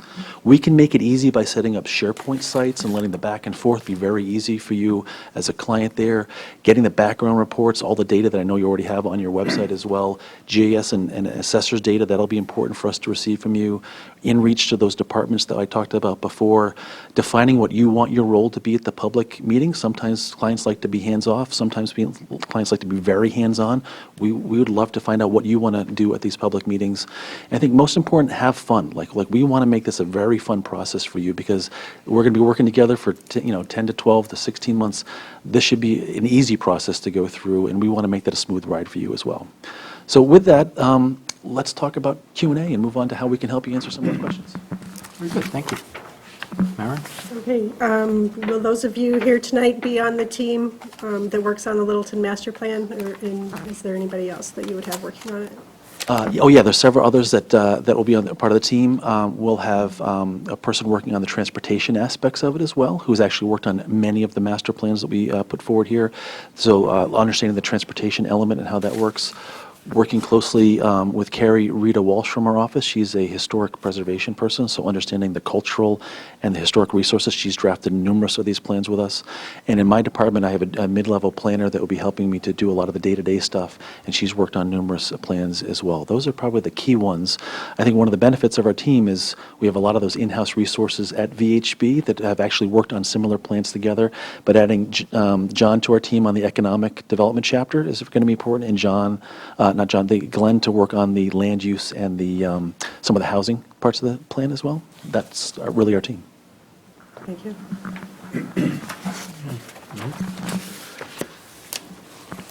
This covers outreach. An informed consensus by the town's residents will be required for the master plan to serve as a credible document capable of guiding the town's actions going forward. While I'm sure you're thinking of using various media, electronic, social, whatever the mix is, to reach out and facilitate participation, I'd like you to be a little bit more particular, a little bit more clear about what specific methods and approaches you propose to deploy through those selected media to get the people involved. Now, I want to be clear, getting them to the point of participation, not what happens once they're in the box. Talking about what is specifically do you do to get them to participate? Just Just to get to the front door? to get to the door, okay, Yep. sure. A lot of things, actually. And the first thing that we would do is we would draft what's called the public involvement plan, and we'd work with the committee early on to figure out what should go in that plan and what are those tools and techniques, both getting people to the front door as well as when they're there, what are the activities that we're doing.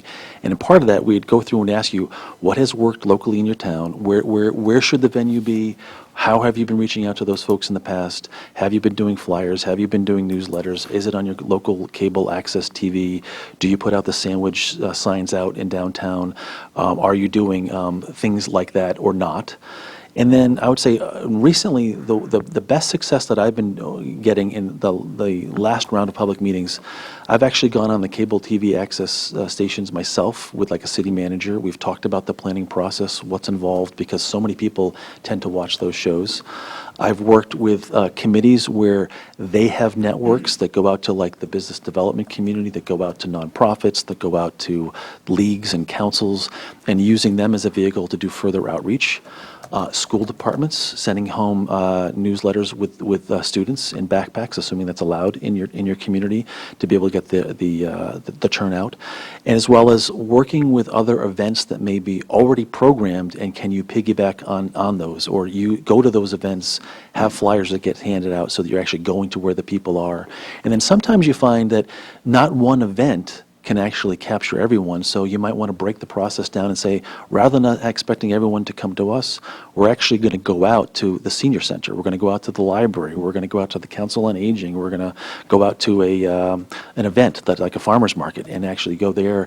And we actually did that in this Newport this summer, where we went out and had a lot of great feedback about some of the concept plan work that we're doing there. So first part would be really just working with you about what you think works and what doesn't work, because a lot will come out of that conversation.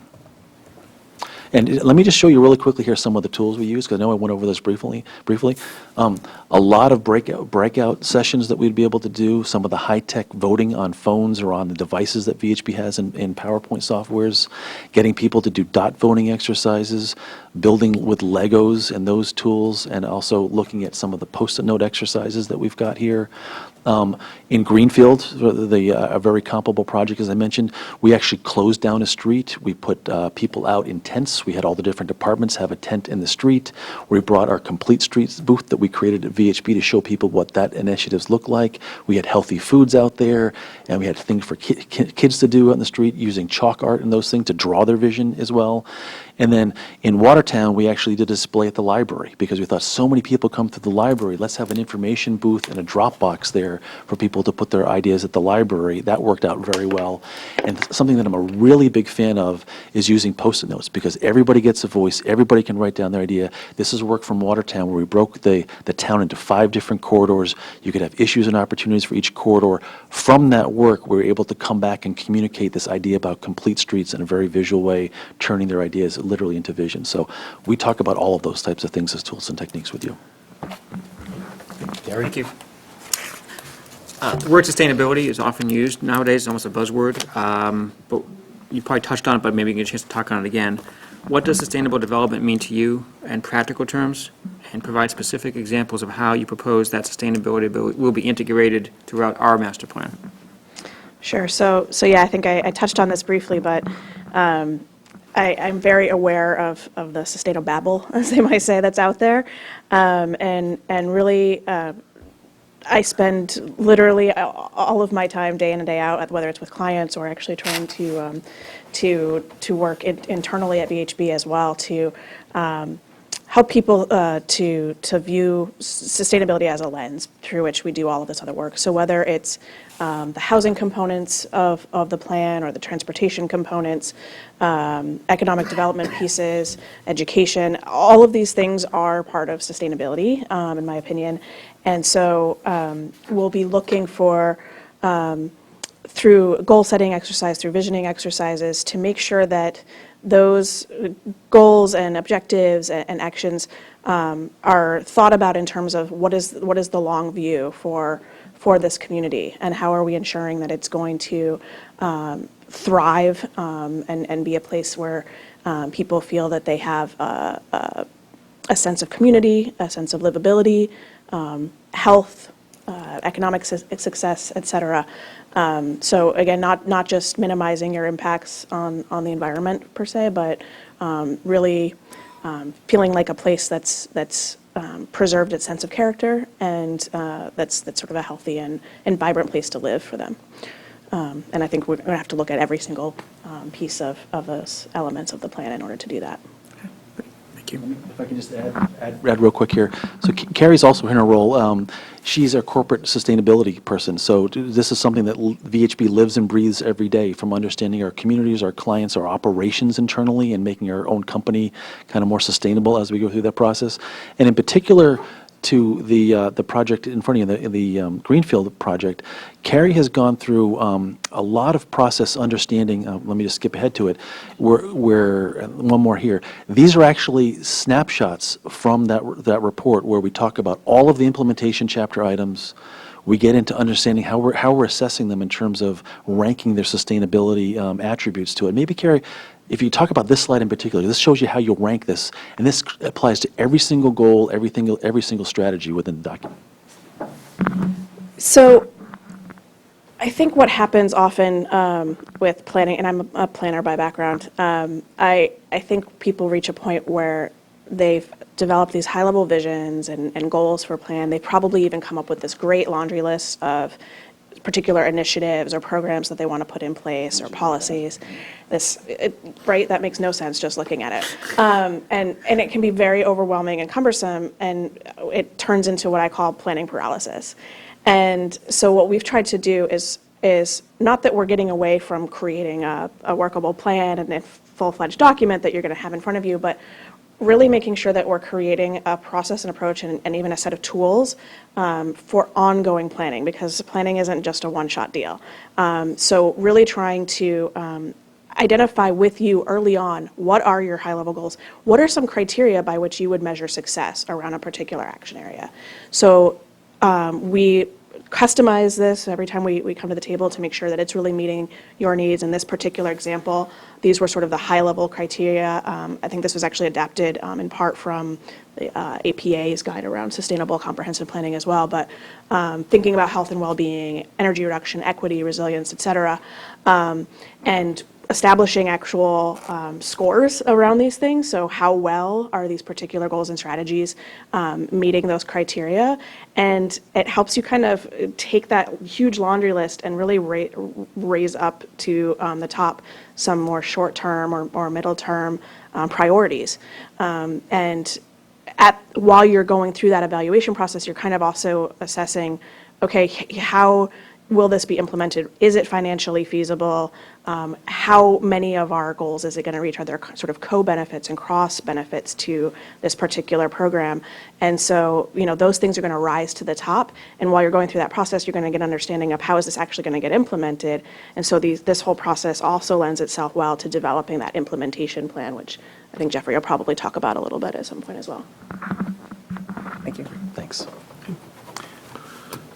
All right, Mike. Oh, yes, of course. Okay. What constitutes economic development in the context of, it's really the Littleton, a small suburban bedroom town, literally, dependent almost completely on residential tax base. And let me give you just one hint. We have IBM sitting out there.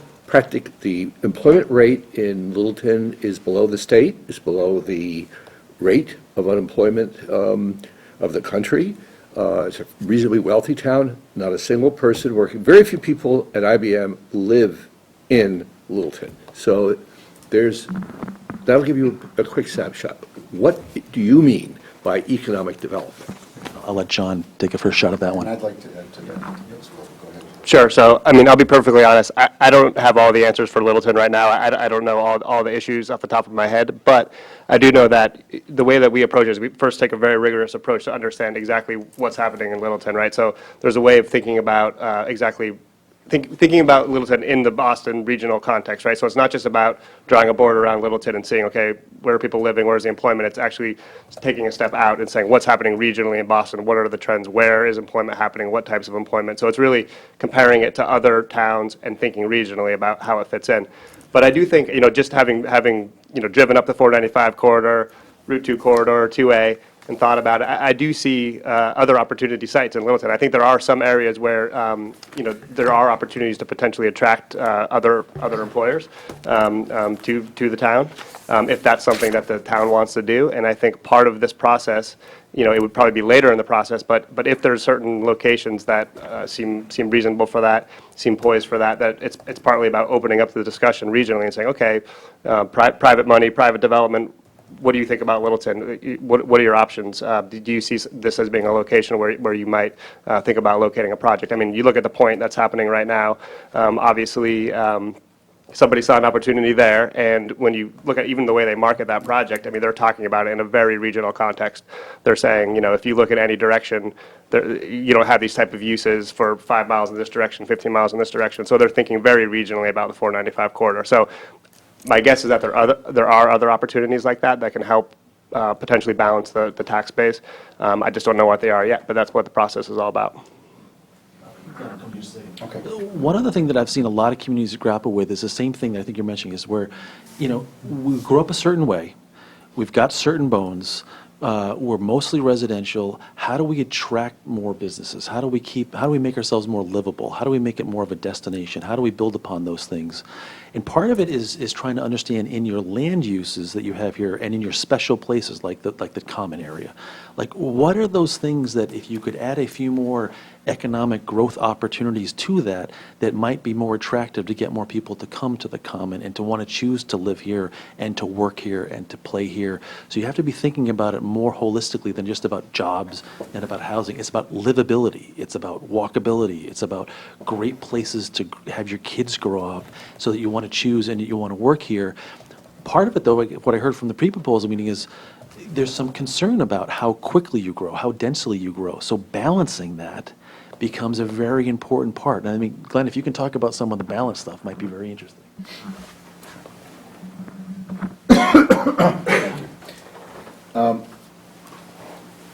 The idea of balanced growth, I think, is crucial to Littleton. It's crucial everywhere. But if ever a community were at a crossroads, and I don't mean to use a cliche, but it is Littleton. The point is a big deal. That's a major regional development. At the same time, there's a great deal of study and analysis. Look at the crossroads analysis that MAPC did 4 or 5 years ago. That whole area and the lands around the commuter rail and Taylor Street and Foster Street and Porter Road, there are economic development opportunities that can be prudently considered. And I think the market analysis, and I will work very closely with John on this, the market research and the process through the comprehensive plan will reveal how much growth people feel is appropriate. But I think we need to understand the synergy of the crossroads, of the village common, which really could be a lively area. And I think we can build upon some of the work that was done in the village common work that was done and the B overlay that became part of the zoning bylaw. I think we can identify those synergies through the process and come up with options that can achieve that vision, that balance that I think the community craves. At least that's our perception at this point, because the fiscal growth is needed, the load on homeowners is very high. But at the same time, community character is a huge issue. So I think we can use the process, and I give you options for achieving a critical balance in land use between necessary economic growth and retention of community character and even agricultural resources. So it's really about balance. Maren? Where am I? Okay. This one gets to ways to elicit responses from community members. So what approaches, such as framing, for example, and/or specific methods do you find and use to be effective for your outreach in eliciting useful and meaningful responses and contributions from residents, stakeholders, and other key members of the community? Okay, so tell me a little bit more about the framing aspect, framing alternatives, framing strategies? Context, framing things into a context. Context, yeah. So here's what let me tell you about what we usually do in our 3 or 4 step process. What we usually do is we will start off with what's called a community immersion day, where we'll get together with different departments, tour the whole town together, understand, literally by driving every part of the town, get a snapshot of all the different land uses, what are the different issues, where are the great places within town, coming back, talking to different departments and even planning boards and so forth to see, do we have the best understanding of that? With that, we'll usually do some types of surveys, saying, all right, well, did you know, and we'll do like these snapshots, and actually we put that on some of the back of the handout tonight, where we'll do some of these did you know type of facts, that this is who you are as a community, coupled with some of those GIS maps that I showed you before, to get the community engaged in understanding, do you know who you are? Did you know that your employment base is probably very low? Did you know that you only have certain types of housing? Did you know how large your land holdings are, how dense you are, all of those types of things? Develop some surveys to get the juices flowing around, all right, we didn't know these things, who do we want to become, and so forth. The first public meeting we usually have is what's called like a visioning issues and opportunities map. So that's the ones that I showed you from Watertown. We had all those Post-it note drawings up and so forth, where we'll work with you to understand, how do I dissect your community, present it out at a public meeting so they can come in and say, like, all right, thanks for breaking it down. Let's talk about these different aspects. Let's talk about open space, cultural resources, transportation networks, the common and so forth, so it becomes very tangible for them, so that we can get a lot of that feedback. If you saw all those Post-it notes that are up there, people quickly dove into getting that type of feedback. From that, we'd come back and we talk about, well, based on those things, let's talk about a vision and let's talk about preliminary goals, because we think that we've heard you through that process. Usually we update an online survey again to say, like, here's what we think the emerging goals are, give us some feedback if we're on the right track, have a whole session around vision and goals by different chapter. And then what happens at the third public meeting usually is getting more into like the actions and the strategies. We say, if we've got buy-in on vision and goals, let's talk about actions and priorities, knowing that, like, if you could only spend so much money, how would you prioritize those as well? So we try to structure it in a way that it goes from most macro down to micro to get the buy-in along the way, and try to build kind of consensus around those things as we go. Does that help how we'd structure it? Okay. Oh, yeah, thank you. Oh, yeah. I tackle issues that are not always popular or at the forefront of people's minds, so I deal with this a lot, and I think the most important thing is sort of meeting people where they're at. And so it's not necessarily, you might not be able to go into a public meeting session and say, well, what's your goal for the community, or what's your vision of Littleton? It's about breaking it down into what's meaningful for them on a day-to-day basis. So, say they're struggling with employment issues. Well, why? What are the challenges? What resources haven't you had available to you that would help you on that front? Or maybe it's, thinking about housing options. Well, do you like where you live? What do you like about it? Or what don't you like? Do you choose to walk or bike around here? Why or why not? Really asking those specific targeted questions and how they impact them on a day-to-day basis is really how you start to frame some of those larger questions for them. And once you start in that conversation, that's going to lead to your goals and your visioning. And just making it fun along the way. I brought up the Greenfield one again here, because this is literally people voting on actions that are in the plan, having fun, talking to the departments who are actually going to implement that part of the plan, and understanding those priorities. So we'd want to structure it, yes, to ask those great questions, but giving them that feedback to say, like, oh, you're the department, let me talk about it. How's this really going to work? Like, how can we just make a top priority to move that part forward? Making it very tangible is what's key. Okay. Rich? So, what financial analysis tools and what field-proven economic models do you use to compare and contrast the risk, reward, and value propositions of town projects and programs put forward to achieve goals and fulfill vision? I'll take that one. You can go to the next slide. Sorry, I'm getting over a little cold here, so It's a little I'll try technical. to make it through. But, so a couple things.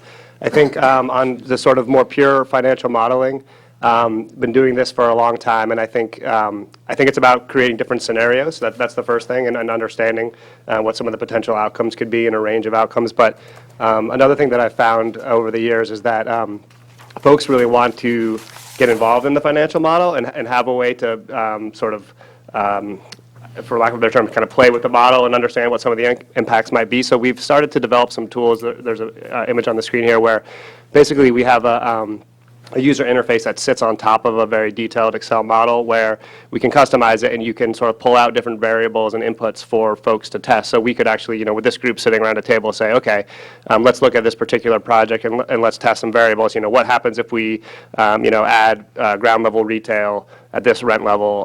What happens if we add, apartment units above at this rent level, this occupancy level? What do some of the impacts start to be? And you see the outputs kind of changing in real time.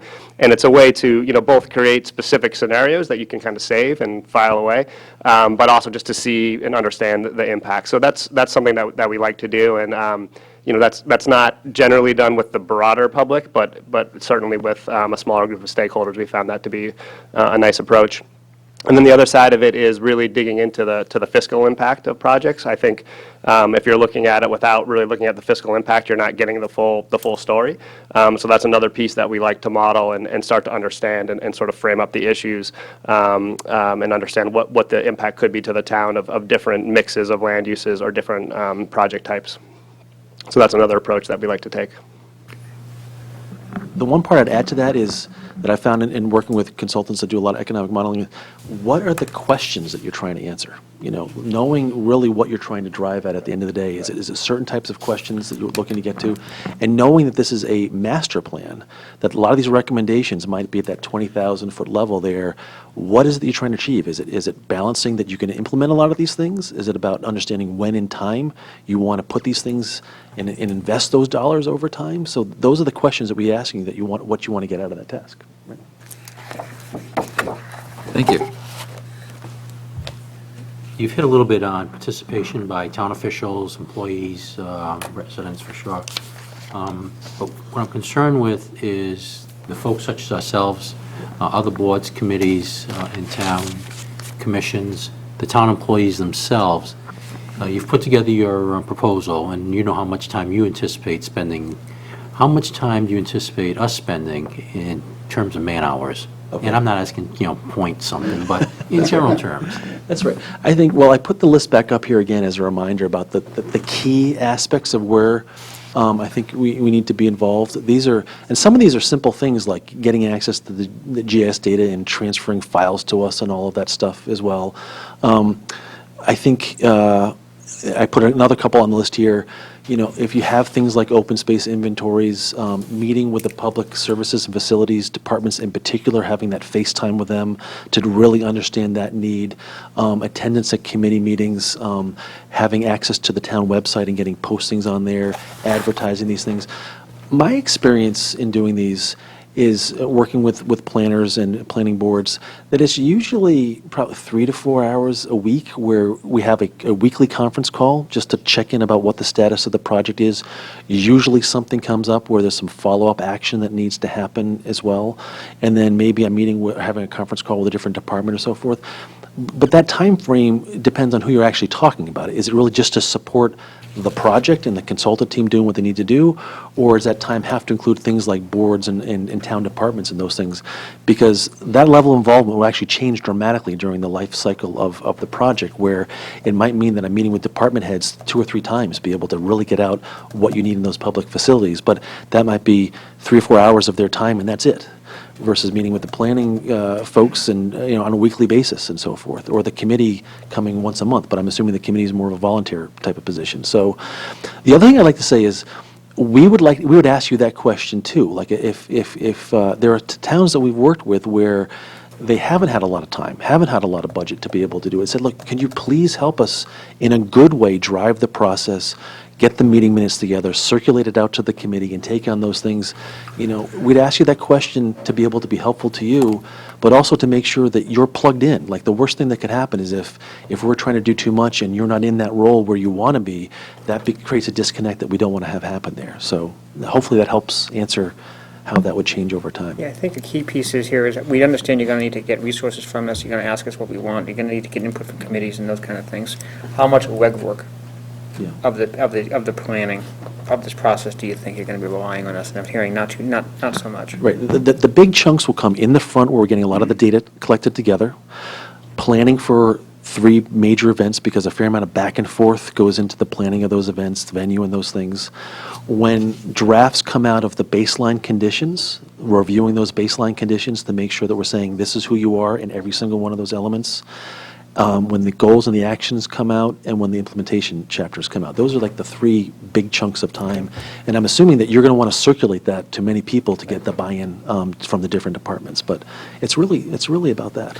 May I add very Yeah, quickly to sure. that? Thank you. Just recently, or late last year, I finished a new master plan in Bedford, and not a dissimilar community. And we were very sensitive to the fact, and in Bedford, they take it very seriously. The inter-board and committee liaison is an enormous additional burden on top of their prime duty as a selectman or planning board member or ZBA member. And we were very sensitive to that. And just to underscore what John said, I think being strategic at those points, the interview process right up front is very important. These individual interviews with department heads and other staff, it yields an enormous amount of information. And then reaching out and interacting with the officials at the strategic points, I think, minimizes the effort on people who already do too much as elected or appointed volunteers. So I think it can work well without being excessively burdensome. You gave us a pretty good background of some of your successes and awards, and I'm going to ask you, list an instance, I'll try and spit it out here, an instance, there we go, where a client came away less than satisfied, and what you learned from it and how you've applied that learning process from that. Less than satisfied. Okay, well, that's a tough one, because it doesn't happen that often, which is good. I would say time is one thing that actually has come up, where, we want to understand from you how to build momentum, keep momentum, and make sure that the process has the right amount of time to make things successful.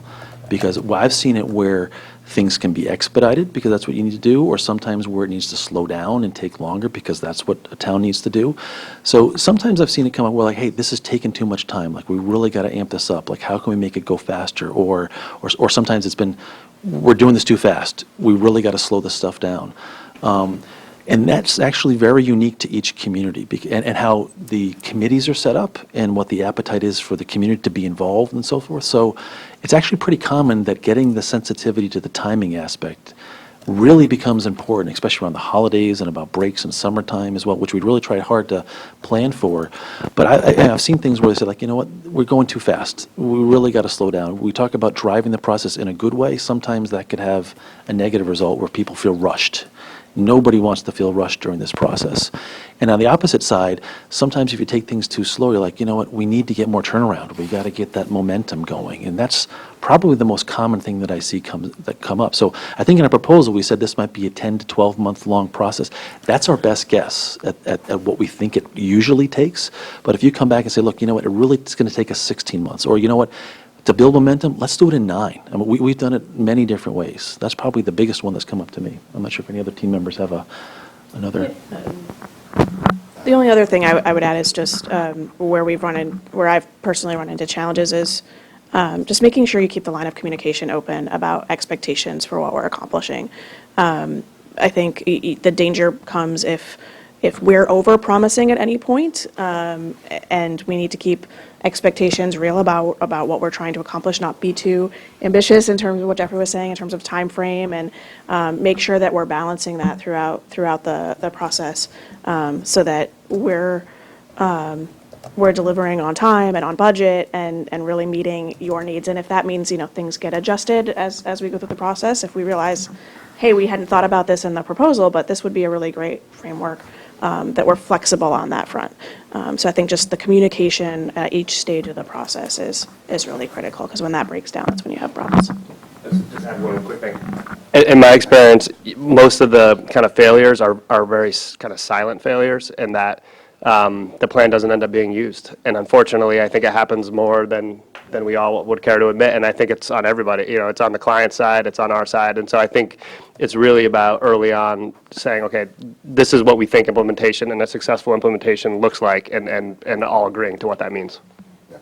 One very quick example, and this goes back quite a few years, but this was one of the larger cities in Maine, and the process went beautifully and was well-run. We didn't have all the technological tools then, but in the end, it didn't go very well because the participation process would not end. It kept going on and on and on and on, and that weakened the plan, and eventually the prime consultant, on whose team I was, had to draw it to a halt. I mean, the job couldn't go on forever, and the town just, really kept wanting to prolong the process. I think it's incumbent upon the consultant as well as the town to manage it and have defined endpoints. So that's one example that wasn't optimal. Thank you. If I just might add the implementation part, because we see that as the most critical part of this, because John maybe reminded me of that. We now like to put our implementation chapter in a spreadsheet, have it cross-cutting so far as you can search different tools, timeframes, actions, champions, and those things. That has to be a living document for you for it to be a real tool there. So making sure you don't have that fade out and the project not be able to get implemented at the end. So we've done a lot of focus on that type of deliverable. I did have a quick question on the implementation plan regarding that, because your schedule had it shown as shown at the tail end. Yep. And so this, concern I might have as to that is you're not thinking about implementation during the development of the process because it's written at the end. It's not. Yep. So, can you comment on that? That's not an afterthought. Yeah, so we actually, it wasn't meant to come across that way, because we actually think about implementation from day one, from the community immersion day where we're traveling around, having all those department head conversations. We're thinking about, okay, what's working, what's not working, how do we structure the plan to be able to do this, and thinking about how we're going to set up the plan to be cross-referencing. And we don't think about these chapters as being independent chapters. How are they all cross-referenced to make sure it's workable? We'll also be thinking about, as we go, filling out. If you look at the back couple pages of that whole document, there's probably 20 pages on that implementation matrix. How are we filling that in? Who are the champions as we're interviewing people that, okay, that person's going to be leading this effort as we go through. I've got to make sure I circle back with them because they're going to be taking on that action item and making sure that when I give them a draft that they already know that that's what they're getting in that process. So we're constantly thinking about that. The actual drafting of that, we learn for months about what's going to go into it. We actually put it into that matrix at the end there, but we're constantly thinking about it along the way. All right, I'm going to stop you there, please. Anything else? I'm good, yeah. Good, thank you. If we forget everything but one thing, Yep. as to what you told us this evening, what would you like that one thing to be? That we would love to work with you. This is stuff that we love doing, and we love bringing it together to make it a plan that's for you, not about us. We want to be those facilitators to make you successful. All right, thank you. Okay, process going forward. Next week, we will get together, and we'll discuss what we've learned this evening from the various teams, and we'll look to rank order at that point. We'll go forward with a recommendation to our planning board. The planning board meets in a public meeting on the 14th of January. We will present at that point. From there, the planning board will make a decision as to who to actually contract with and begin that negotiation process with you all. Following the award of a contract, we will invite all the participants to a debrief, if you so wish to participate in such, and we'll offer what we thought were the strengths and weaknesses, and that's how we'll go forward at this point. Okay? Thank you very All right, thank you very much. I appreciate you for coming out tonight. I just wanted to add very briefly, I'm very local. I've lived within 7 or 8 minutes of town hall for about 25 years and deeper roots than that. I shop in Littleton and I know the town well and would really look forward to having this assignment. Thank you, Glenn. Thank you. Appreciate it. Thank you all. Thank you, Norm.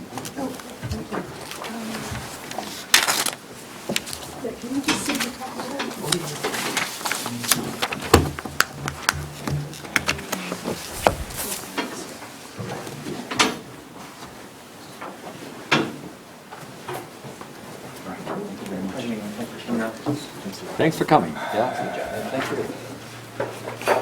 Thanks for coming. Thanks for coming. Have a good night.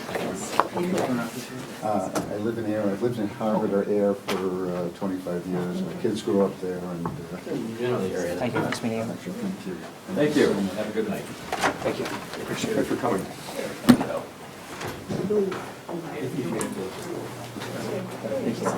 Thanks very much. Take care, happy holidays.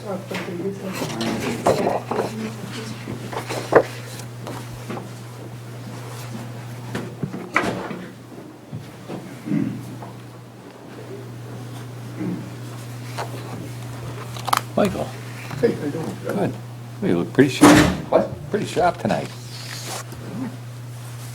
I'm sorry I'm late. We're gonna spend money, we're gonna wear our money suit. I'm gonna,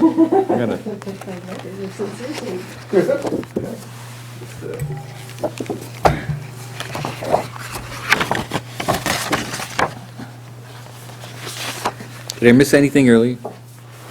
In the brief. No, Judy had just started introducing their group. In the briefing, though, before? Oh, hey.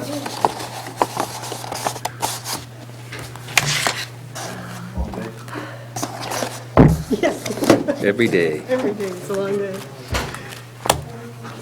So what kind of presentation format? Okay. Good job, Paul. Let me see. It doesn't take long to get it out. And it's a good idea to invite them back too after.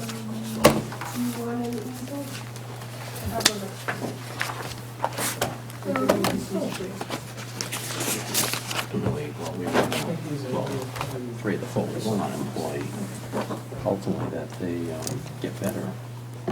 If we can offer anything to help them get better. That's a great, no, that's true. Follow on.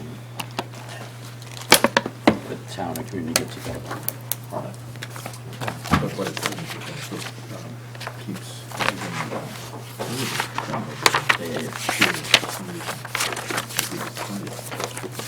Three are. It's a great idea.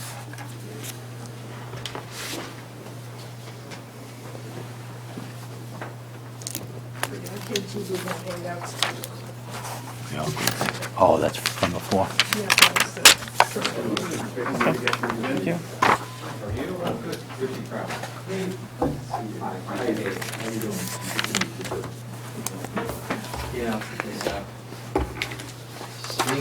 Hi.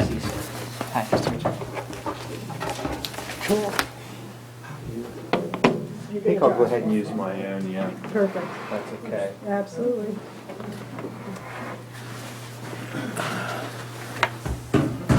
Who didn't I say hi Got to get you up on the screen.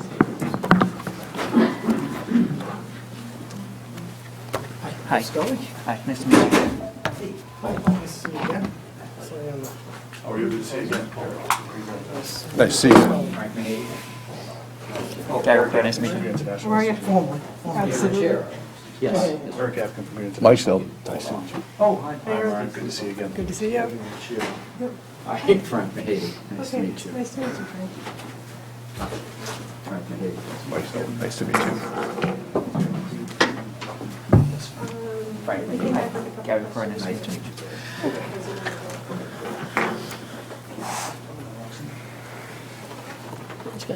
Okay, good. Good to see that. Yeah, I bet you are. I'm really glad you rescheduled 5 minutes to breathe between. Cleanse the soul. Stand up, get the kinks out. Gents, if you desire, sit up front. We have a handheld mic. And when you speak with the handheld mic, please hold it up. We'll hear you. Excuse me, it will work best so the folks on television can hear you. This wasn't passed out. 2 of our members are unable to be here this evening.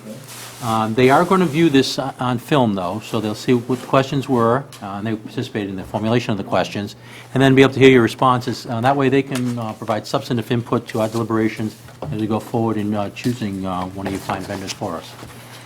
So the way we'll work this tonight, please, is 10 minutes or so for you to present what it is you wish to present to persuade us, and then we'll offer about 40 minutes of questions and answer, and then following that, a 5-minute wrap-up. Cecil, it's yours. Thank you very much. We're just going to put this on here.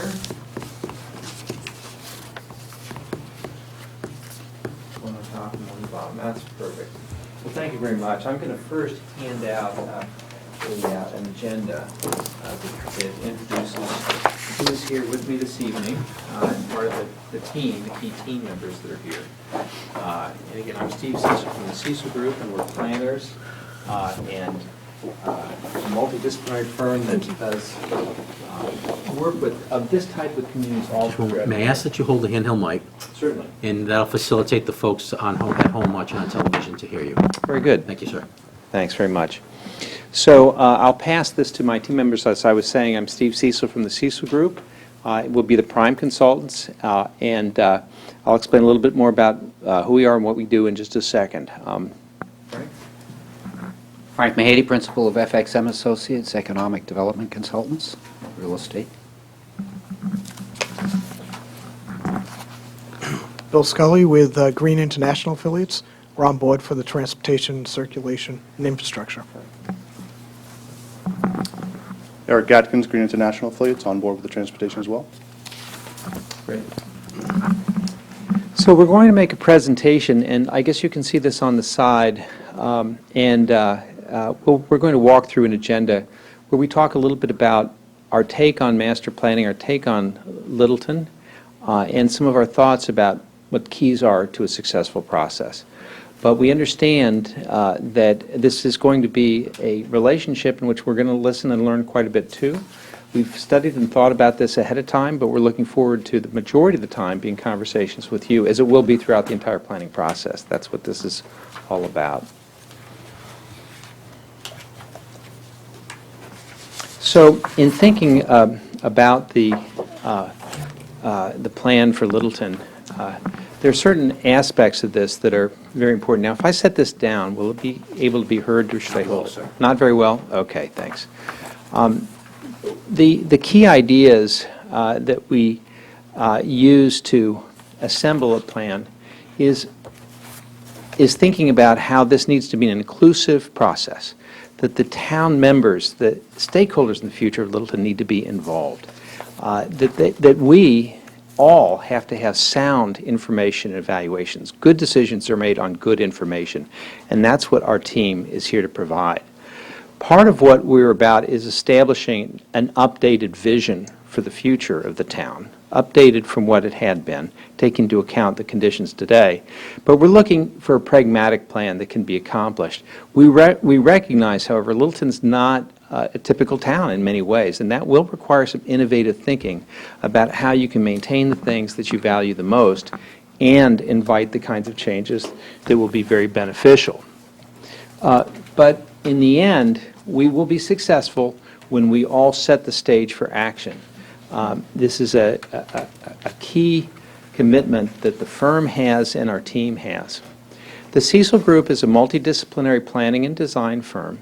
We're multidisciplinary in that the people in our firm have two or three different backgrounds in a way. I'm an architect and a landscape architect who spent most of my career actually doing the planning of putting all of the pieces together. We have prepared comprehensive plans for towns, but I think it's very important to understand that our planning includes open space and recreation, preservation. This is an incredibly historic town and has historic landscapes, sustainability for environments. We do a lot of work with town centers, and town center and what it could be is an important idea here. And we work with regulatory tools that are interesting and helpful to communities today. But all of this is pulled together with a community engagement process and skills that we bring. This is our project manager, Allison LaFleur, who could not be here today. She's on her honeymoon. And I didn't even think about asking if she would reschedule, but well, I value her very much. But what we did, what we did was to think a little bit about what she might say if she were here. And the key idea of this, it's not coming through, unfortunately, with the system. But what Allison is saying to us is that she was really sorry that she can't be here and that she's on her honeymoon, and that she's going to be personally involved in the project in every step of the way. And she has a background as a community planner. She's been in Chelmsford prior in the public sector side, sort of on your side of the table, prior to joining the Cecil Group. You can watch her at home tonight. I think that as we take a look at the key aspects of what the Cecil Group provides, we understand that there are certain aspects of this that we will benefit from work from our colleagues on the team. And I'm going to introduce Green International, and Bill and I have worked together for many years and have been working together most recently in another town around the neighborhood, so there you go. Thank you, Steve. Just quickly, for those not familiar with Green International, we are a civil and structural full engineering company located just over the border on 110 in Westford. We have, as part of our services, we provide transportation planning as well as infrastructure engineering. And as Steve mentioned, in fact, this whole team finished up a project down in Ashland on the Complete Streets project on 126. Anyway, so and we've been really fortunate to have Littleton as a client and be able to provide our services, and really gave us an opportunity to develop working relationships with the community. Green and myself were also active members and sponsors on the 495 partnership, and as well in the town is as well. So what that has done is enabled us to stay up on all the regional issues, critical issues affecting transportation and infrastructure. I see the town manager there quite regularly, and we end up talking about many of the issues that face Littleton, or such as the IBM, and making sure you can accommodate and help them in their recruitment process by having them be able to take the train up to Littleton and connect. Complete Streets. A couple of years ago, the town put a policy together, and it was actually rated the #1 policy in the country. I think it was in 2014. It was put together, or you got assistance from MAPC, but I think even in that whole development, they suggested, well, you should have your engineer, Green International, go out and start to see how complete are the streets and where can you start to set some priorities. That's what we've set. We haven't done that. We've been doing other things for the town, but we've set our scope of work up to do just that. So a lot of our focus will be safety and connectivity, I think, looking into the future. And in addition, we're going to be talking probably about sewers and whether they should occur or not occur and what comes along with that. Green will be helping us with that as well. Frank Mahady is our economist, and there are several aspects of this that are going to be essential. We understand that economic development, the fiscal future of the town are going to be important topics, and Frank and his team is going to be are going to be responsible for helping us on that part of things. Just a general introduction. What's really remarkable to me about Littleton on first blush, looking at some of the secondary source data, is how many jobs you have in this town. Over 5,000 in a town of 9,000 people. That's extremely unusual. Number of establishments, over 500 establishments. Only 11 of them have 100-plus employees. And you have quite a diverse economic base, which is something that, obviously is helping you offset your residential tax base, and which you want to sustain and, I would guess, increase in the future. One of the things I say about our job is to sort of act like the plumber on the job. We'll show you how water rolls downhill, and that's the market perspective. So we'll look at the real estate market and what is likely to be potentially absorbed in Littleton over the future, so you have a perspective on what kind of growth could occur here, realistic assessment of what that is. what's the trade-offs between different types of growth and the net fiscal effects to the town.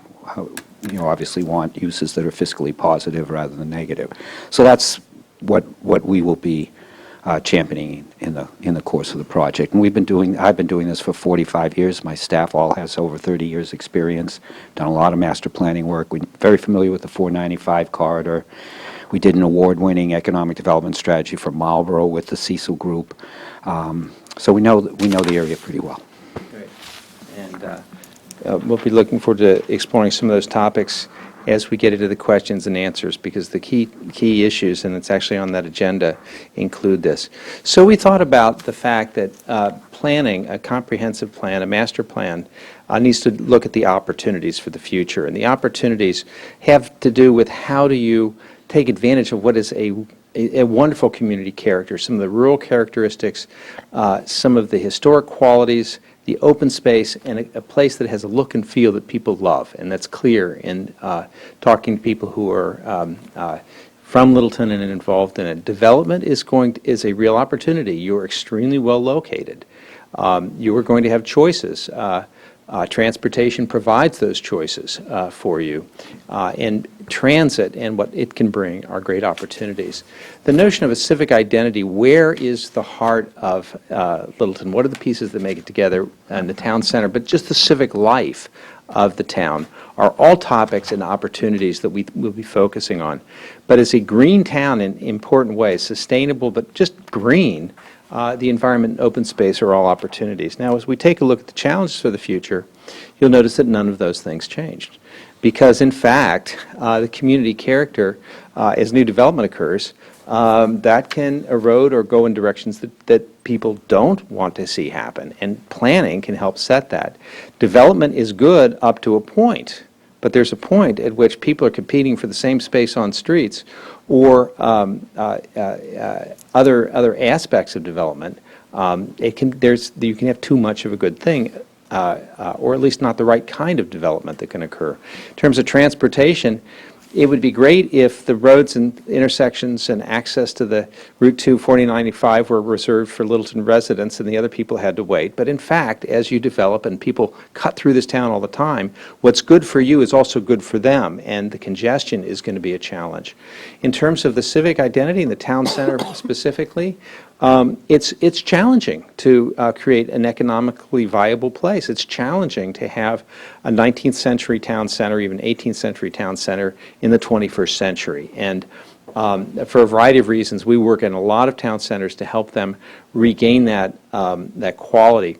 And finally, in terms of the environment and open space, I think that the challenges that come along with development, but also the methods that you can use to create and preserve space are important. Our proposal talks about a series of 7 tasks. There is a sequence that's extremely important here, and I would just emphasize that right at the beginning of the process, we make sure and focus on the communication strategy and the outreach strategy before we set off in gathering the information and putting all of the pieces together. We're very thoughtful about how we launch each step along the way. I know that as we think about the questions and answers, we're going to be focusing on the community engagement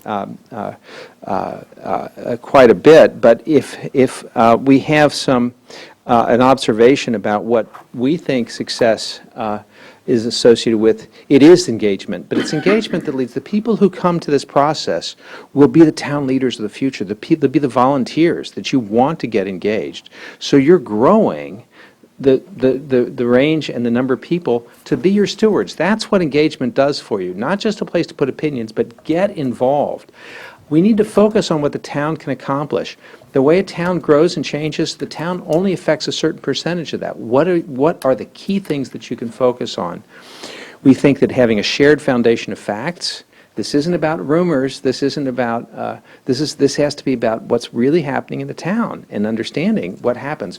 What really are the impacts, potentially, of sewer? Let's agree on that and then decide how decisions should be made. And finally, the action plan has to be manageable and accomplishable within the resources that you have and absolutely clear.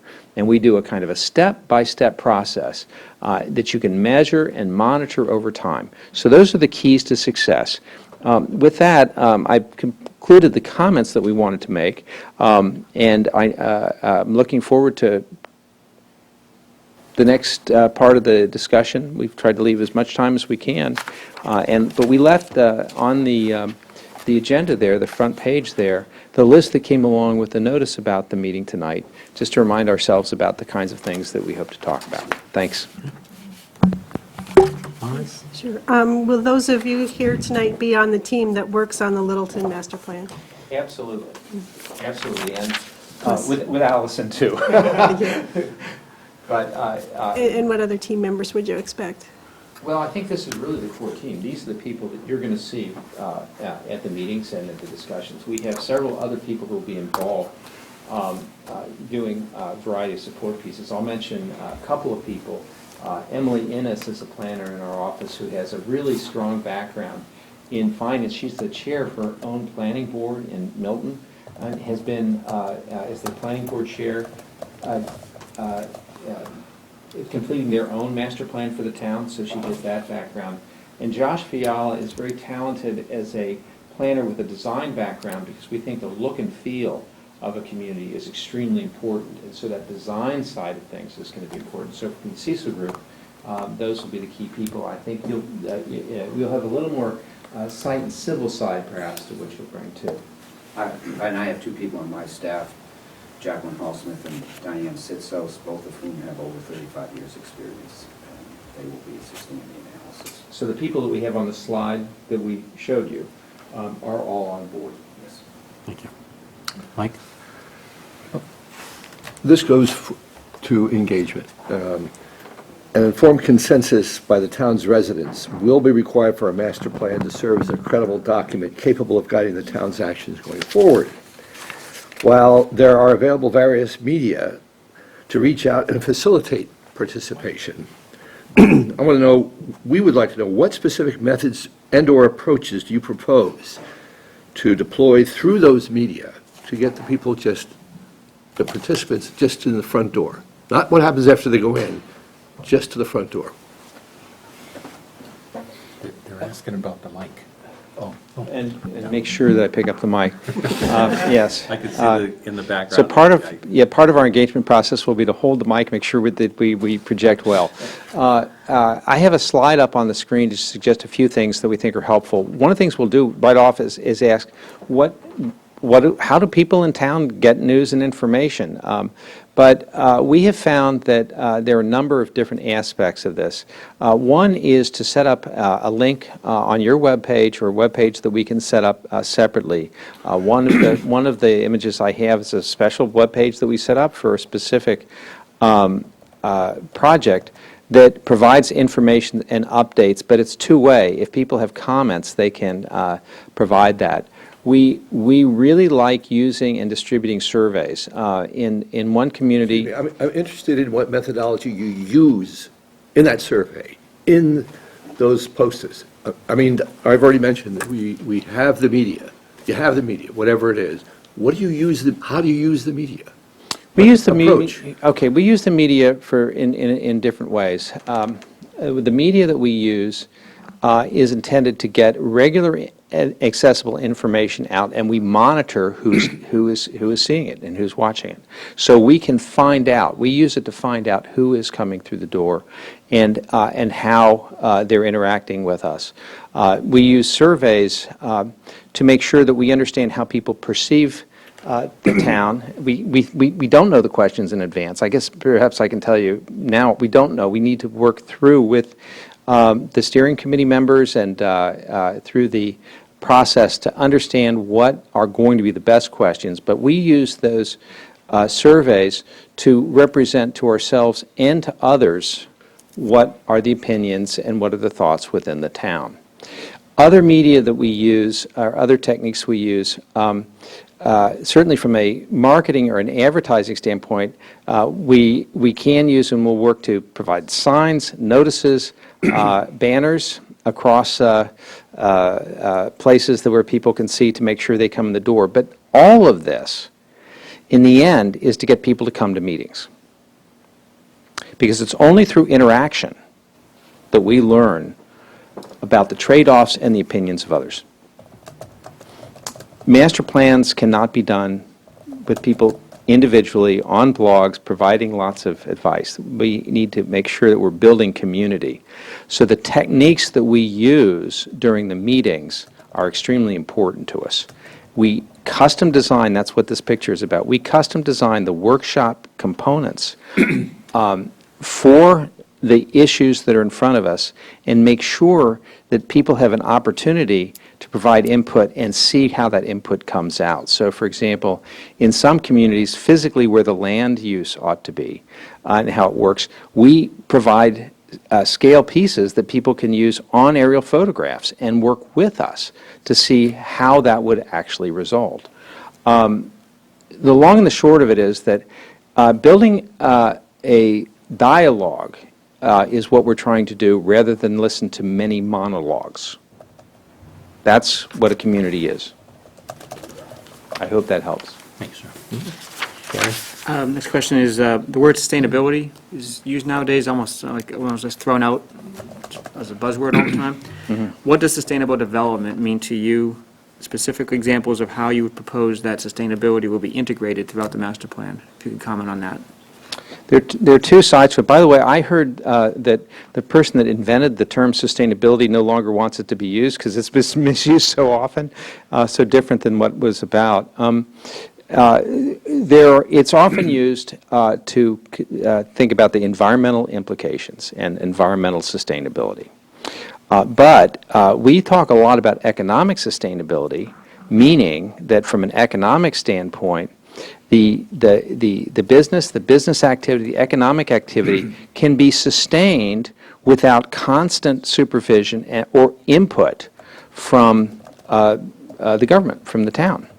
So if you were going to, for example, encourage people to come in and provide for infrastructure to support a development, we want to make sure that infrastructure is going to stay in place and be supported without ongoing cost to the town. That's what sustainable economic development, and it can be sustained through recessions because of the business cycles will occur in the future, and you want to have a mixture of uses so that you can flexibly adapt. That was one of the huge issues in Marlborough. So that's, why don't you speak that a little bit? I'll get back to the economics. Yeah, I can remember in Marlborough, someone asked one of my staff who called them, she wouldn't talk to her until we established our sustainability bandwidth. How's that for jingoism? From an economic standpoint, you've got IBM occupying a building now that was once occupied by somebody else. So obviously the kind of infrastructure you have, building infrastructure that can outlast a particular user over long term, because we don't know where IBM will be 50 years from now, and neither do you, is helpful. We need to look at longer term trends to the extent we can extrapolate them, and it seems pretty certain that people will continue to want to use public transit even as cars electrify and maybe they make more trips. And the fact that you have a commuter rail station, and I understand you have a cross-town linkage now or will to the IBM facility, is the kind of infrastructure that will sustain a broader interest from the labor force in working in this town. Those are a couple of examples of, and I think, on the other side of infrastructure, obviously, you have to seriously consider how you do your water and sewer and telecommunications, because those need to be sustained over a long period of time as well. In terms of environmental sustainability, part of our thinking is that may be a low goal. We can actually make things better, not just leave them the way they are today. And using low-impact development methods, LID, low-impact development methods, and if you look at our resumes, we have a substantial number of LEED accredited professionals. There's a very important part of Green International's work in coming and looking at site planning, site design, complete streets, and development approaches that can be built into your zoning and your site plan reviews so that groundwater, for example, can be actually improved relative to what it's been in the past. In a community that has had an industrial past, for example, we work in a lot of those communities, we look to establish what are reasonably appropriate, what are the right kinds of low-impact development tools to use, and show you what you can accomplish them with that so that you can build them into the kinds of processes and actions that the town could make in the future. So that's the environmental side of low-impact development. Thank you. Sustainability. Maren? Oh, should be Mike, pardon me. Okay, you touched on this, but now we're going to go just a little deeper. Sure. All right. And let me give you sort of the hint. Unemployment in town is very low. Hardly anybody, very few people who live here work in Littleton. IBM is basically all folks who get in the car and leave at the end of their quitting time, which is 5:34 p.m. Okay. So what constitutes economic development in the context of a small suburban bedroom town, literally dependent almost entirely on residential tax? It's almost entirely residential. What percentage? What kinds of, well, I think, What is meant by economic development in a town starting from this point? well, I think that what we will do is take a look at the way your tax base is structured, what your tax policies have been, how assessment works, various basic things about the way that the tax structure is working. There are two things to think about from an economic development standpoint in the tax base.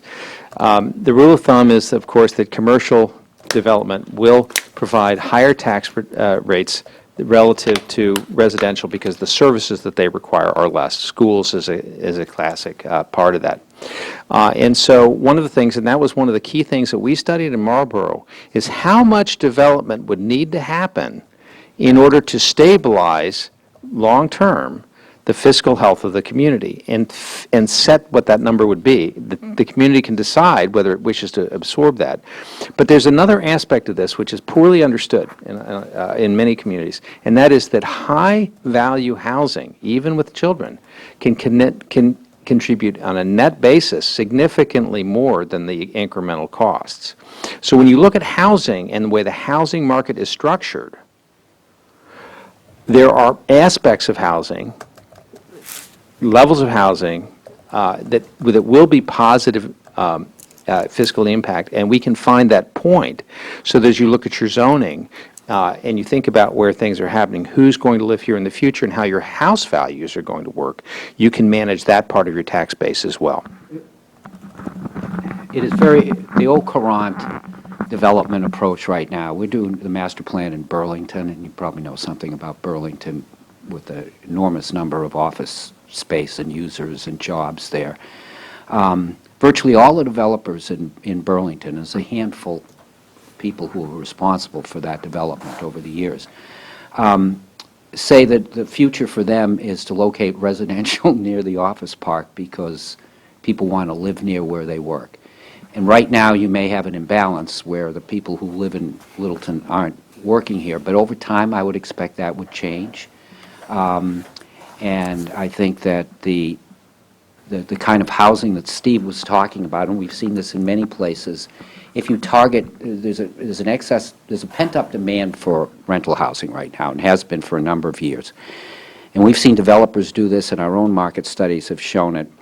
If you target young professionals, people under age 35, and empty nesters, people who are my age or leaving their single-family homes, you'd be surprised how many of them already live in town.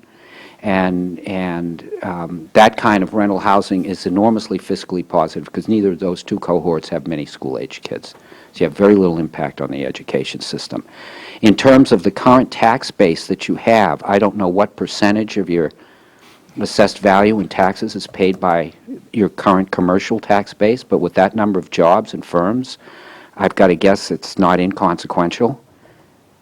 And it is inconsequential, What percentages of your tax? We're at 79-21, 79-21? residential, commercial. That's, the average, That's tax-based, so our valuation. based. valuation. The average statewide is closer to 85-15.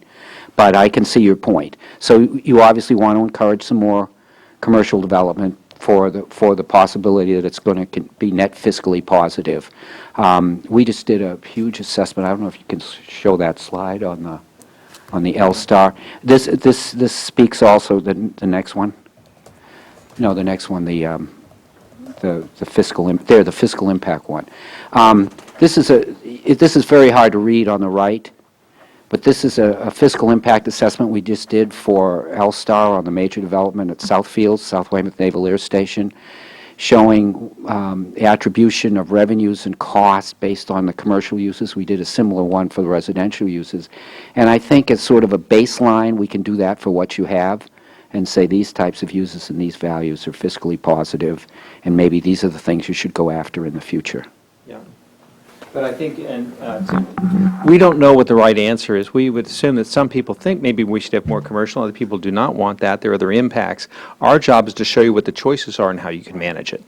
That's really the point we want to make. Thank you.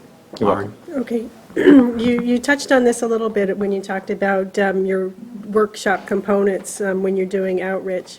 But this question is, what approach or specific methods do you find to be effective for your outreach in eliciting useful and meaningful responses and contributions from residents, stakeholders, and other key members of the community? So once they get to the door. Once they get to the door, and that's that other side of it. What we try to do is have a sequence of things that happen during the course of the process, and it's extremely important that people have a positive experience each time they walk through, because we want them to come back and bring their neighbors and friends along the way. One of the things that we often take for granted is that people in town actually know all the stuff that's going on in town, or even what another part of town is like. People's activity radiuses aren't necessarily town-wide. So the first steps that we do is to actually acquaint all of ourselves and have people talk to us and show us, literally on maps, what Littleton is and where it is and what's good and what's bad from their perspective. We do this for two reasons. One is to learn. The other reason is we have to get people to start looking at maps and starting to understand them, because they're going to start seeing plans that are on maps. And we want them to be understanding what their neighbors are thinking about. Then we really think it's important, as the plan starts to develop, to bring choices to the table. You are in a position to manage your future, but that means you have choices. There are communities that have fewer choices than you do because of your location and the many assets that you have. So what we try to do in the subsequent workshops is talk about what choices are out there and ask people about the trade-offs, because this is the biggest thing for people to understand. Let's take commercial development. If you have more commercial development, taxes are better, traffic's busier. How do you find that balance? Because people have to appreciate the fact that the plan that emerges is a trade-off. There isn't a single answer. We have to find, it's a balancing process. And I think as we move through to the final process then, what we try to do is make sure that we are listening, because and one of the things, it's a very simple thing, but we really avoid meetings with a long presentation and then questions and answers. We break down into groups. We talk to people on an individual, smaller scale basis. We bring a whole team of people to our meetings. Again, this is about people, and rather than presentations. So those are just three basic ideas about how to run a successful process. Thank you. Rich? Yes. What financial analysis tools and what field-proven economic models do you use to compare and contrast the risk, reward, and value propositions of town projects and programs put forward to achieve goals and fulfill vision? Well, I think I'll speak to that a little bit, and we were thinking about various aspects of this. The question, as it's framed, points to measurement. How do you measure what is likely to occur?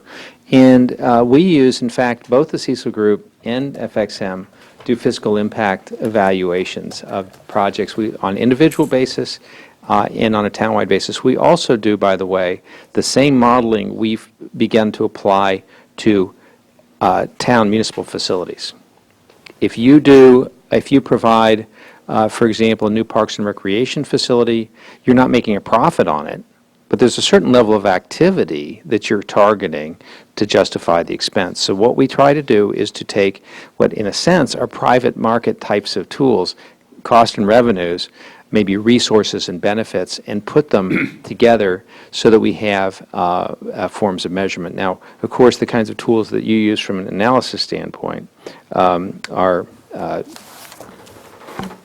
Yeah, one of the questions, again, speaking to your issue of who lives and works here, you asked a question, commercial development in the Littleton context, and what we would propose to do, first of all, is assess market potential. We have a model called the commercial space demand model, in which we look at projections of employment that we do independently, that the Municipal Planning Agency has done, MAPC has done for this region. And we have a third test of employment of projections, which is a real estate supply-based one, and we put those together to project the amount of supportable square footage we can anticipate in the region over the next 10 years, let's say. The slide that's up there, it's hard to read on the right, on the graph on the top shows projected square footage of commercial space by type. The chart below is an example of how we've tracked historical growth and projections in certain types of industries. So we'll try to identify those realistic potentials that you have for capturing additional commercial development. Then, if you go to the next slide that I have in there, this is the residential one that we talked about. This is demand for rental housing by age group and affordable price range, and the graph on below shows those two market segments I mentioned of 55 and older and under age 35. We'll assess what that market potential is.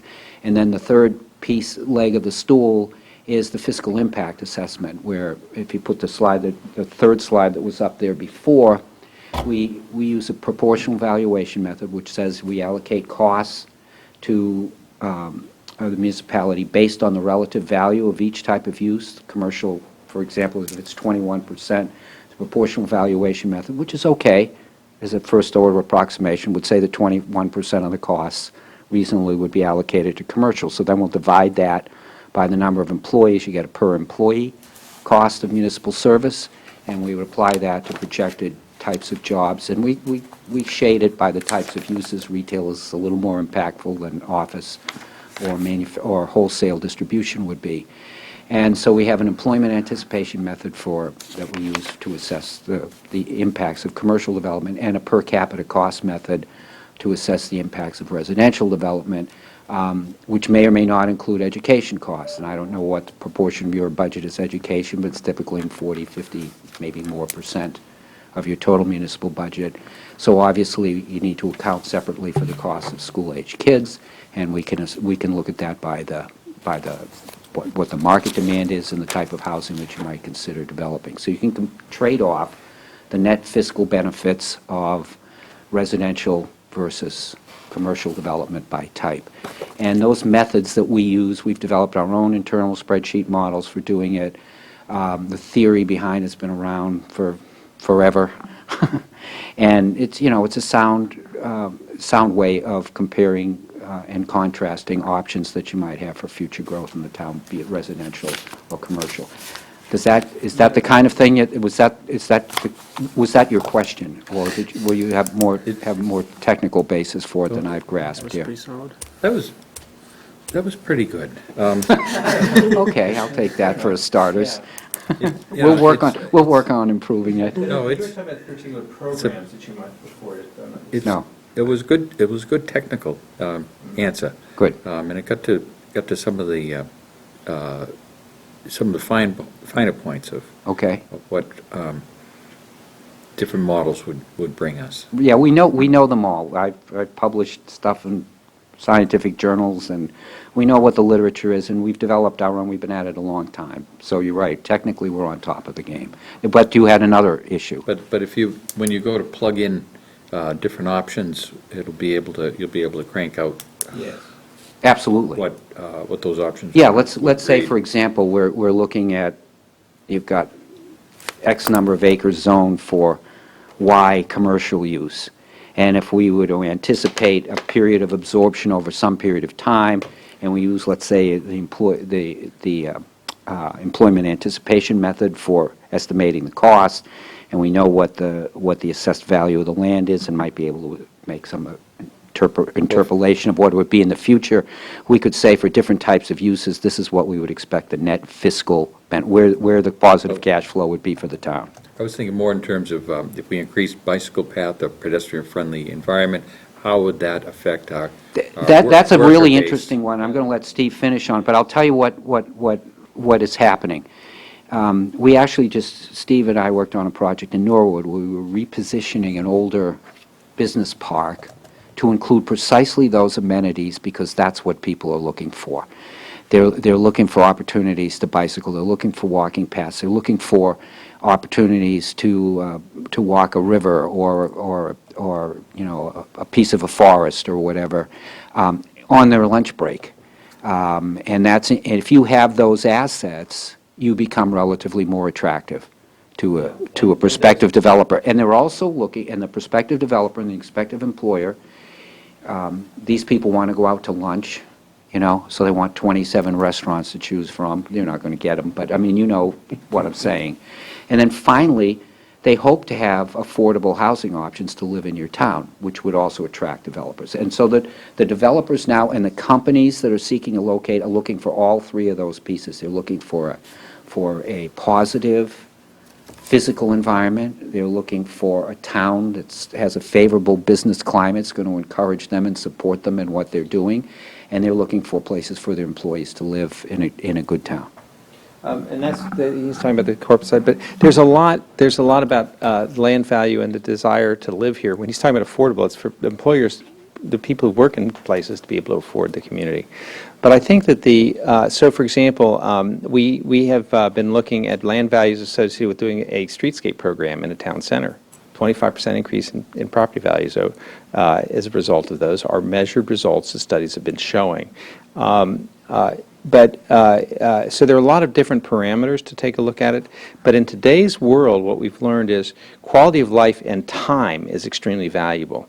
If you can make the trip from work to home, if there's a place that you can shop, if there's a place you can eat, that's very, very valuable to people today. And every time you increase the quality of life, it's not just a value, it's an economic value. So there are a lot of parameters that we can share with you to underline what direct and indirect benefits there are and start thinking of these as investments and not just amenities. Okay, thank you. You've indicated at least somewhat that you'll need some of our help as time goes by, and not just folks here in this committee this evening, Right. but town employees, other board members, commission members in town. You use the word volunteers somewhat freely. Can you quantify that somewhat in man-hours is what you might expect from us as a community to work with you all? Boy, I've never thought of it in terms of person hours that might be involved in that. Quite a few, in a way. If you think about it, from a town staff standpoint, what we tend to think of is that of the hours we'll put in, about 1/10 of those hours are what we would expect the town staff to assist us with over time, whether that's attending meetings, providing us with information, coordinating different meetings, et cetera. So it's 1/10 of what we provide as your consultant. So we provide 100 hours, your staff will need to provide 10. Now, let me finish on this, because the other side of it is on the volunteer side. In a certain way, we're trying to maximize the number of people and the contributions that they would like to make to the town.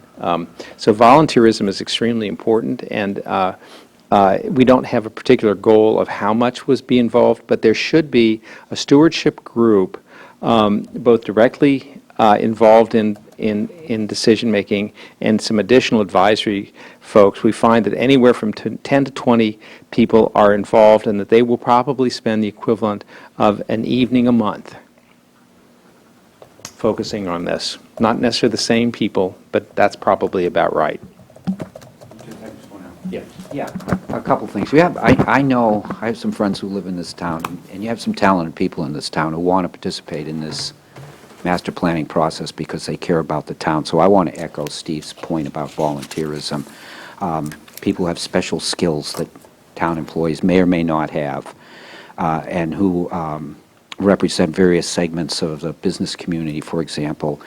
And so in addition to getting them to the door, keeping them engaged in a public process in which they feel like they're making a meaningful contribution is extremely important. And I've worked with everybody in the business who does public participation, and nobody does it better than these guys at that level. And I've seen it played out in any number of ways. From my standpoint, for what I need to do on the fiscal and economic development side, I think probably if we sat down for a few hours with each of your department heads in a group, and maybe you would want to be there, so we could flesh out beyond the dry numbers, beyond the dry methods, where they think their sensitive points are for fiscal costs. Like the police chief is going to say, this type of use I don't like because of X number of calls per period of time.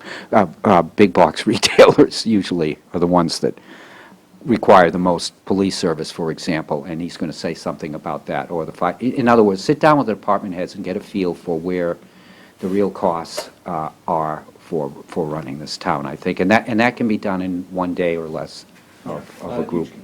Not a huge deal. Thank you. All right.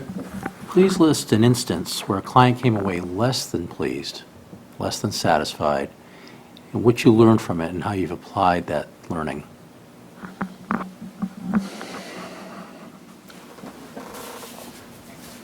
Well,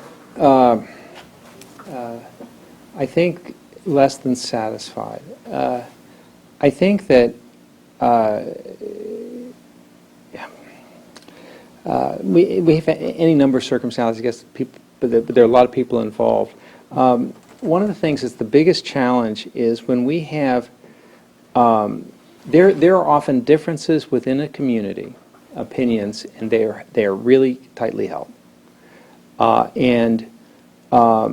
When our recommendations don't follow the closely held opinion of a segment of a committee, and we try to be as objective as we possibly can and find that balance. But if you're making a decision about what your policies will be about sewering, for example, there are going to be some aspects of the people who are involved, one way or the other, who are likely to be less than satisfied. So I would have to say, in planning of this type, we almost are certain that there is some segment of the population that will not be fully satisfied because it doesn't meet their particular need.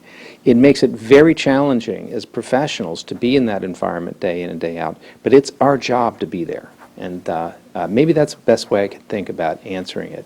I've got one really quick anecdote that I'll give you that you'll find amusing.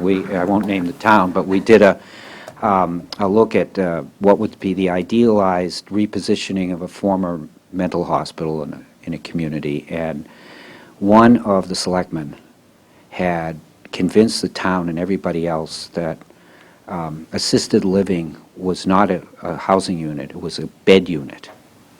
So I stupidly, in a public meeting, said, no, they're all housing units. What matters is the net fiscal impact. Well, that wasn't good enough. And he excoriated me in the press the next day. Our recommendation was exactly correct, but it took him 2 years to get to that point because I stupidly wasn't flexible enough to say, okay, I'll call them bed units. So I've learned to be more flexible. Yeah. Anything else, folks? I'm good. Larry? Just a quick one maybe, because I was looking at your past experience, and A lot of the communities you work with are larger, have a different type of issues and challenges. I mean, Northampton might be relevant, but the other ones with Burlington and Marlborough, they just have a more of an industrial base, or they have a bigger commercial market and stuff. And what do you think you can apply meet with our needs and requirements? Because it is a different type of community than some of the other ones you worked with. Well, we work in communities of a full range of sizes. We mention those because they're particular topics. The balance between residential and development is a topic there. Clarksburg is the smallest community we've worked in. I don't know if you know where Clarksburg is. It's in the upper left-hand corner. It's just tiny. We've worked in Lebanon, Connecticut, which is it's actually an agricultural town. I don't know if you've ever been there. Its predominant business is actually agriculture. They're doing very well. They still have a town green that is still farmed by the people on both sides of it. It's the only one left in the country. That's a really small town environment. If you ever get a chance to go there, you should see what small town New England can be. In terms of working at the scale and within this region, we have worked in many of the communities that are around you, and this is what occupies all of our time as we work on this. And I'll mention again, I think it's not just me.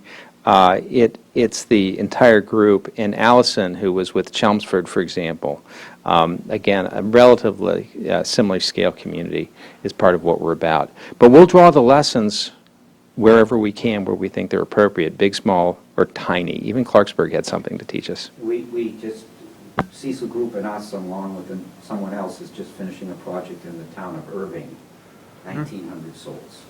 And it's a reuse of a former paper mill.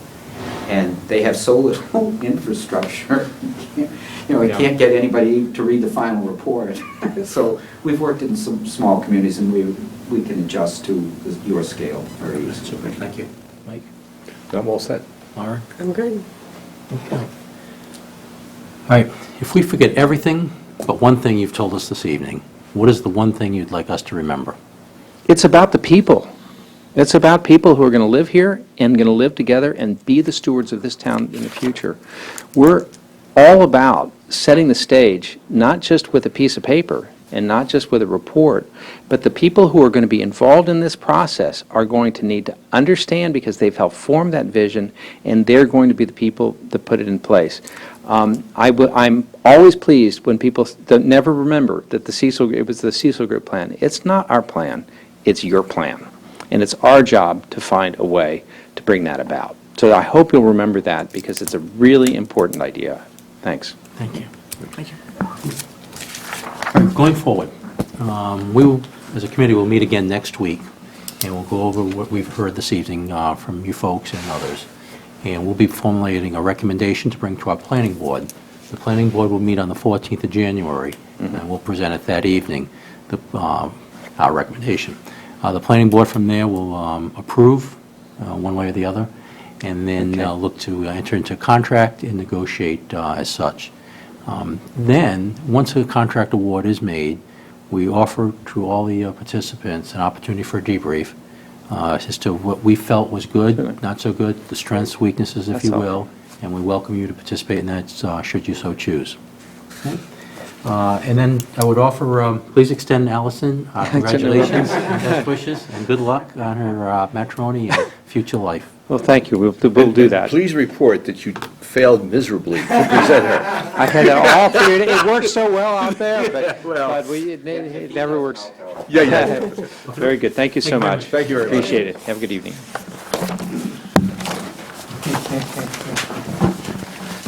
Oh, well. Technology always plays that. Thank you. Thank you very much. Appreciate it. Thank you. Good to see you. Thanks very much. Well, thank you very much. Good. Yeah, you guys have some great stuff. Great to see you again. Yeah. Thanks a lot. Thank you very much. Thank you for your questions. Yeah, covered everything in like 30 seconds. The economy. So, yeah, your picture, I mean, you're kind of connected. You're Really incredible. Thank you. Very interesting kind of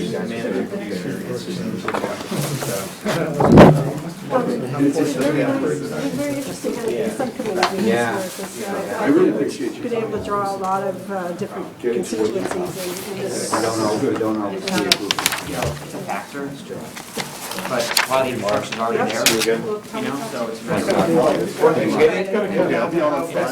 It's in the palette, it's in the palette. I'll be checking my emails. I'm never too far away, I so. know. Yeah, sounds good. Thanks, Mark. Happy holidays. Thank you. There you go. Engineer myself, I'm not familiar with your office. Well, you know, For me, Mike, Gary. a long time. And Mike, Gary. I think that what you that time. That's what I did. You have to do the text. I looked at my T-Rex. Adapted it, refined it, changed it since. Okay. sorry. Sorry. Oh, I needed a stretch. You know where the racquetball club is? Enterprise Bank, you've had a series this evening. Yes. There used to be further up the road. Let's be interesting now. Indeed it was. On that side. That explains why I I didn't. found all the presentations, quite interesting, informative, well prepared, so thank you. Okay, gents and ladies, going forward, we all can do the 22nd? Yep. Yeah. That's a yes. Yeah. Oh, yes, that was a yes. Okay, I'm in there, yep. great. All right, you want to start at 7, or you want to give it earlier? Because here's what I anticipate doing. I'm going to ask you all a writing assignment between now and Monday, because the 22nd is Tuesday. Tuesday. Yeah, gosh. What do you want? I know we're tight on time, folks, but the writing assignment I'm going to ask you all to do is a page, and no more than a page, single space, of why you think a particular firm is the right firm for us. Put it in very active voice, and if prose is not your main style and you'd rather do bullets, do bullets. Because what I'm going to take is I'm going to take from you all and compile it and try and do a draft as to, when I'm going to talk to Bonnie to make sure we hit all the high points we need to hit so that we have substantive and credible information that it holds up to scrutiny by third parties, should anybody question why we went one direction or another on our recommendation. That's the way it's all substantiated in fact and well laid out. So please make it active voice, short, pithy sentences. We're not going to write the next great novel. Okey-doke. I'm going to do bullets. That's fine. And we're focusing on the positives at this point, Well, right? the positives, but still, if you think there's something that is weak for the organization, Okay. list it, because in essence, it would flow something like this. Offer was able to provide A, B, C on this point. Offer was unable or marginally able to, or something. There'll Okay. be a adjective that goes along with it as to what happens, all right? But then there's the differential, because one will stand out differently in my mind. True, but than- hold on, than before we another get one. done, I don't want a company's write-up to be compared. It's Right. compared to the criteria, not to each other. So we match it to the criteria we've already established. So you use the criteria as your basis as to how you assess what you feel we heard from these presentations this evening. It's not A did this and C didn't in a write-up. It's A, bang, bang, bang, bang. Then the next one for B, bang, bang, bang, bang, and similarly for C, okay? And what you're referring to is the criteria would be that chart of, I guess, 7 or 8 aspects? What we had in the That's RFP. That's our touchstone. Because that's what they're to be graded against. But this is a qualifications-based Hold on one second. interview. What we will do is, well, if you think they didn't meet a qualification, that's in your write-up. And- Company A and- did not meet qualification And Y. interview. So the actual chemistry that flowed to and from has to be considered. Yes, but I'm not done. That's the basis for our conversation next week, because that conversation takes what we see to be facts, and then we discuss them among ourselves, and at the end of the evening, we will have a relative ranking, because we all think one is better than the other two. And that's the one we'll go forward and recommend. So at that point of conversation, as to the relative measures, is warranted. But the document has to stand on its own that company A is this, this, this, and that's why we picked it, and then company B and C don't meet that same level of criteria, or don't meet the criteria to the same level. Yeah, it's one component. Yeah. But the other component is the chemistry. Well, it's our That's a- conversation. And that's the big And one for me. chemistry, there's no, I don't want to poo-pah that, because you're right, chemistry's important, because we're going to come away with a feeling on which team we think, I'd like to work with that team more than the other two teams. And that's fair, and that's that conversation we have next week. Yeah. Are you looking for us to, in our response to you, Paul, our own ranking of which ones we think are the best? Yes. Oh, yeah. Okay. I'd like that too. Okay. But I should be able to read from your It should be supported by pros documentation. or Yeah. bullets as to which one you think is the best. Because if not, if you say, this one is the best, and you read and go like, yeah, but your other two are so much better than this one, the way you wrote it. Yeah, I understand. So, yeah. Okay. And I got to make sure I codify that well, and I'll pass that by you tomorrow so that Bonnie and Tim both have the same grounding, and then ask them to view this on television. Okay. The materials tonight, those are going to be shared with us? Well, we got everything except for The that, electronics? this book. Didn't get the last one. You didn't get it to us? All right, if you could contact them tomorrow, please. And as Gary's asking, if you could disseminate that to all of us, please, the presentations they did give us this evening. The outcome I'm asking for the 22nd next week is we got 1, 2, 3. And we can substantiate it, and we're comfortable that on the 14th, when we meet with the board, the planning board, we can stand tall and say, this is why. All right? Crystal clear. Okay. Then, between the 22nd and the 14th, so the first week, give or take, first few days or so, but certainly prior to the 14th, let's put it that way, I'd like to meet with our entire steering committee and present to them. And that way, they've got, they have the opportunity to at least ask some questions, know where we are, why we came this way. And then, if in our conversation with them, we fall flat in being able to substantiate who we really think is the number one, well, that we will have messed up on the 22nd, but we'll have an opportunity to correct. Okay, so it's kind of a practice as to what we would present to the planning board. Now, when I say present to the planning board, I'm not expecting some long dog and pony show. Good, It's 5 because there's minutes. not a lot of time. How much did you put on this? There's up to half an hour for the discussion, but I'm we looking, can- 5 minutes worth of, here's what we think, here's why we think it, here's what we recommend, questions. yeah, and knowing the board, they would like the short version. The chairman always likes the long one. I know the planning board chairman well. Oh, you're wrong with that one. All right, are we all in agreement, folks? Yeah. The follow-up meeting is on the 5th, is that right? Well, are we at the point where Tuesdays doesn't work anymore? Don't know the answer. Tuesdays still work for me. I don't know that it doesn't. Is this something I should know? Mike Fontanella was saying that Tuesdays were going to Mike become bad. All right, we will be at a point, though, if Mike can't make it that night, we're okay. Oh, boy, Tuesdays in January. Is it Tuesday? In January? Right now, No, there's- and so we'll start having, it's obvious we need to start having that scheduling conversation. Yeah. Tuesdays in January are going to be bad for me. Mondays, Tuesdays, and Wednesdays. Okay. Monday, Tuesdays, and Wednesdays. Yeah. Okay, Yeah. got it. Teaching 2 nights, and I get my diet class. Yep. All right, so it's Thursday the 7th then? Mhm. Can we do Thursday the 7th, folks? Yeah. I know you can, you already told us, I'm asking everybody else now. Barring any personal conflicts, right now it's open. All right. Mike? I'm pretty sure that I'll be okay. Just assume it will. All right, let's blast that one out to the rest of the committee. 7 January, and we'll do the best we can at that.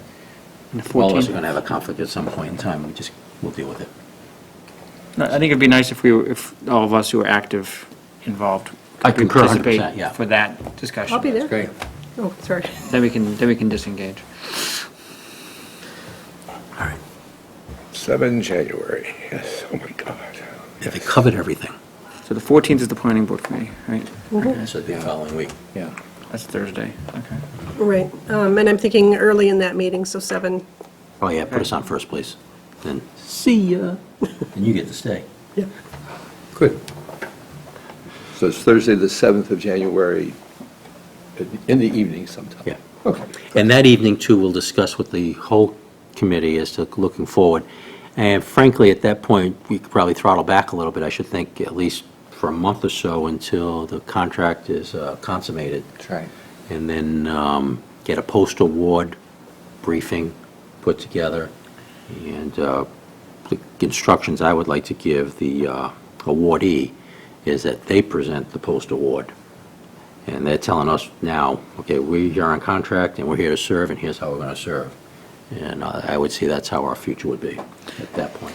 It may be good to have some discussion prior to our first engagement, so maybe later in January, early February, before we have them under contract, to discuss who might be, there's going to be people they're going to be primarily focusing on, I think, or how we see the engagements working, because I think that's going to be the first questions. We have their proposal, we kind of generally know their general approach, and so how do we see our team supporting them? I mean, there'll be initial discussion, but not everyone's going to go to every meeting and every discussion with these guys, I see. Well, we got to see their price proposals first. And then once we pick them, then we get the price proposals. We meet again with the price proposals, and then we discuss the price proposals amongst ourselves. Do we? And then appoint one or two or the whole team. The contracting, the contracting authority, the planning board looks at the price proposals. This group does not. Because planning board's going to contract with the consultant. And by virtue of being on the planning board, we already have that liaison. Yeah, okay. Yeah, probably right. Interesting question, because generally it's a selection committee that works that negotiates the price proposal, but where this is that's a question for Bonnie. Well, and I think that's what Bonnie weighed in on the last time we were together. Okay. Yeah, and I've got no problem. I don't see any issue either way, because we're all have the same goals. Great. Gary, anything else? No, I think any of the firms you pick are going to be fine, honestly. It's a matter of levels of quality. I definitely see differences. Thank you. Don't go any further. Tonight, at least. Mike? I have no comment to make this time. That's a first. I was going to take I'll wait till everything's turned off, and I'll let you know how I feel. Aaron? Going through the process this time with a selection subcommittee has been really good. I think we're able to draw in from a lot of different constituencies, things that are of importance to the town. And I think it's been a little tough to get through just because there's been so much work, but I think it's been worth it. Okay, super. Yeah. In closing, I'd like to say to the folks at home that you stuck with us this long, so thank you very much. And I hope we provided value added to you and to the town of Littleton at this point, in that you saw, as Gary said, and certainly Rich already has a thought as to what he may think rises to the top of this cream. But I think that's what we're looking at. Here's cream, and which one is rising to the top, indeed. That's a great position to be in. In fact, one of the consultants talked about options, and that as a town, we have options. I believe in this process, we have options. And being in that kind of a problem, where you can pick from the good to maybe not as good to maybe just a little less than good, is a real good place to be. As we go forward, please participate in this process. As we've said previously, it is your plan. It's the town of Littleton's, it's the residents of Littleton. One of the consultants noted it's not theirs. He pointed to us when he said it's ours. I know he was meaning it's the town's, and that's certainly the position we all have in. So thanks very much. Enjoy the holiday season. Those who had the opportunity and took Hanukkah, hopefully that it was a very nice Hanukkah for you all. Merry Christmas for those coming up, and happy holidays for everybody. Thanks very much. We're out. Great.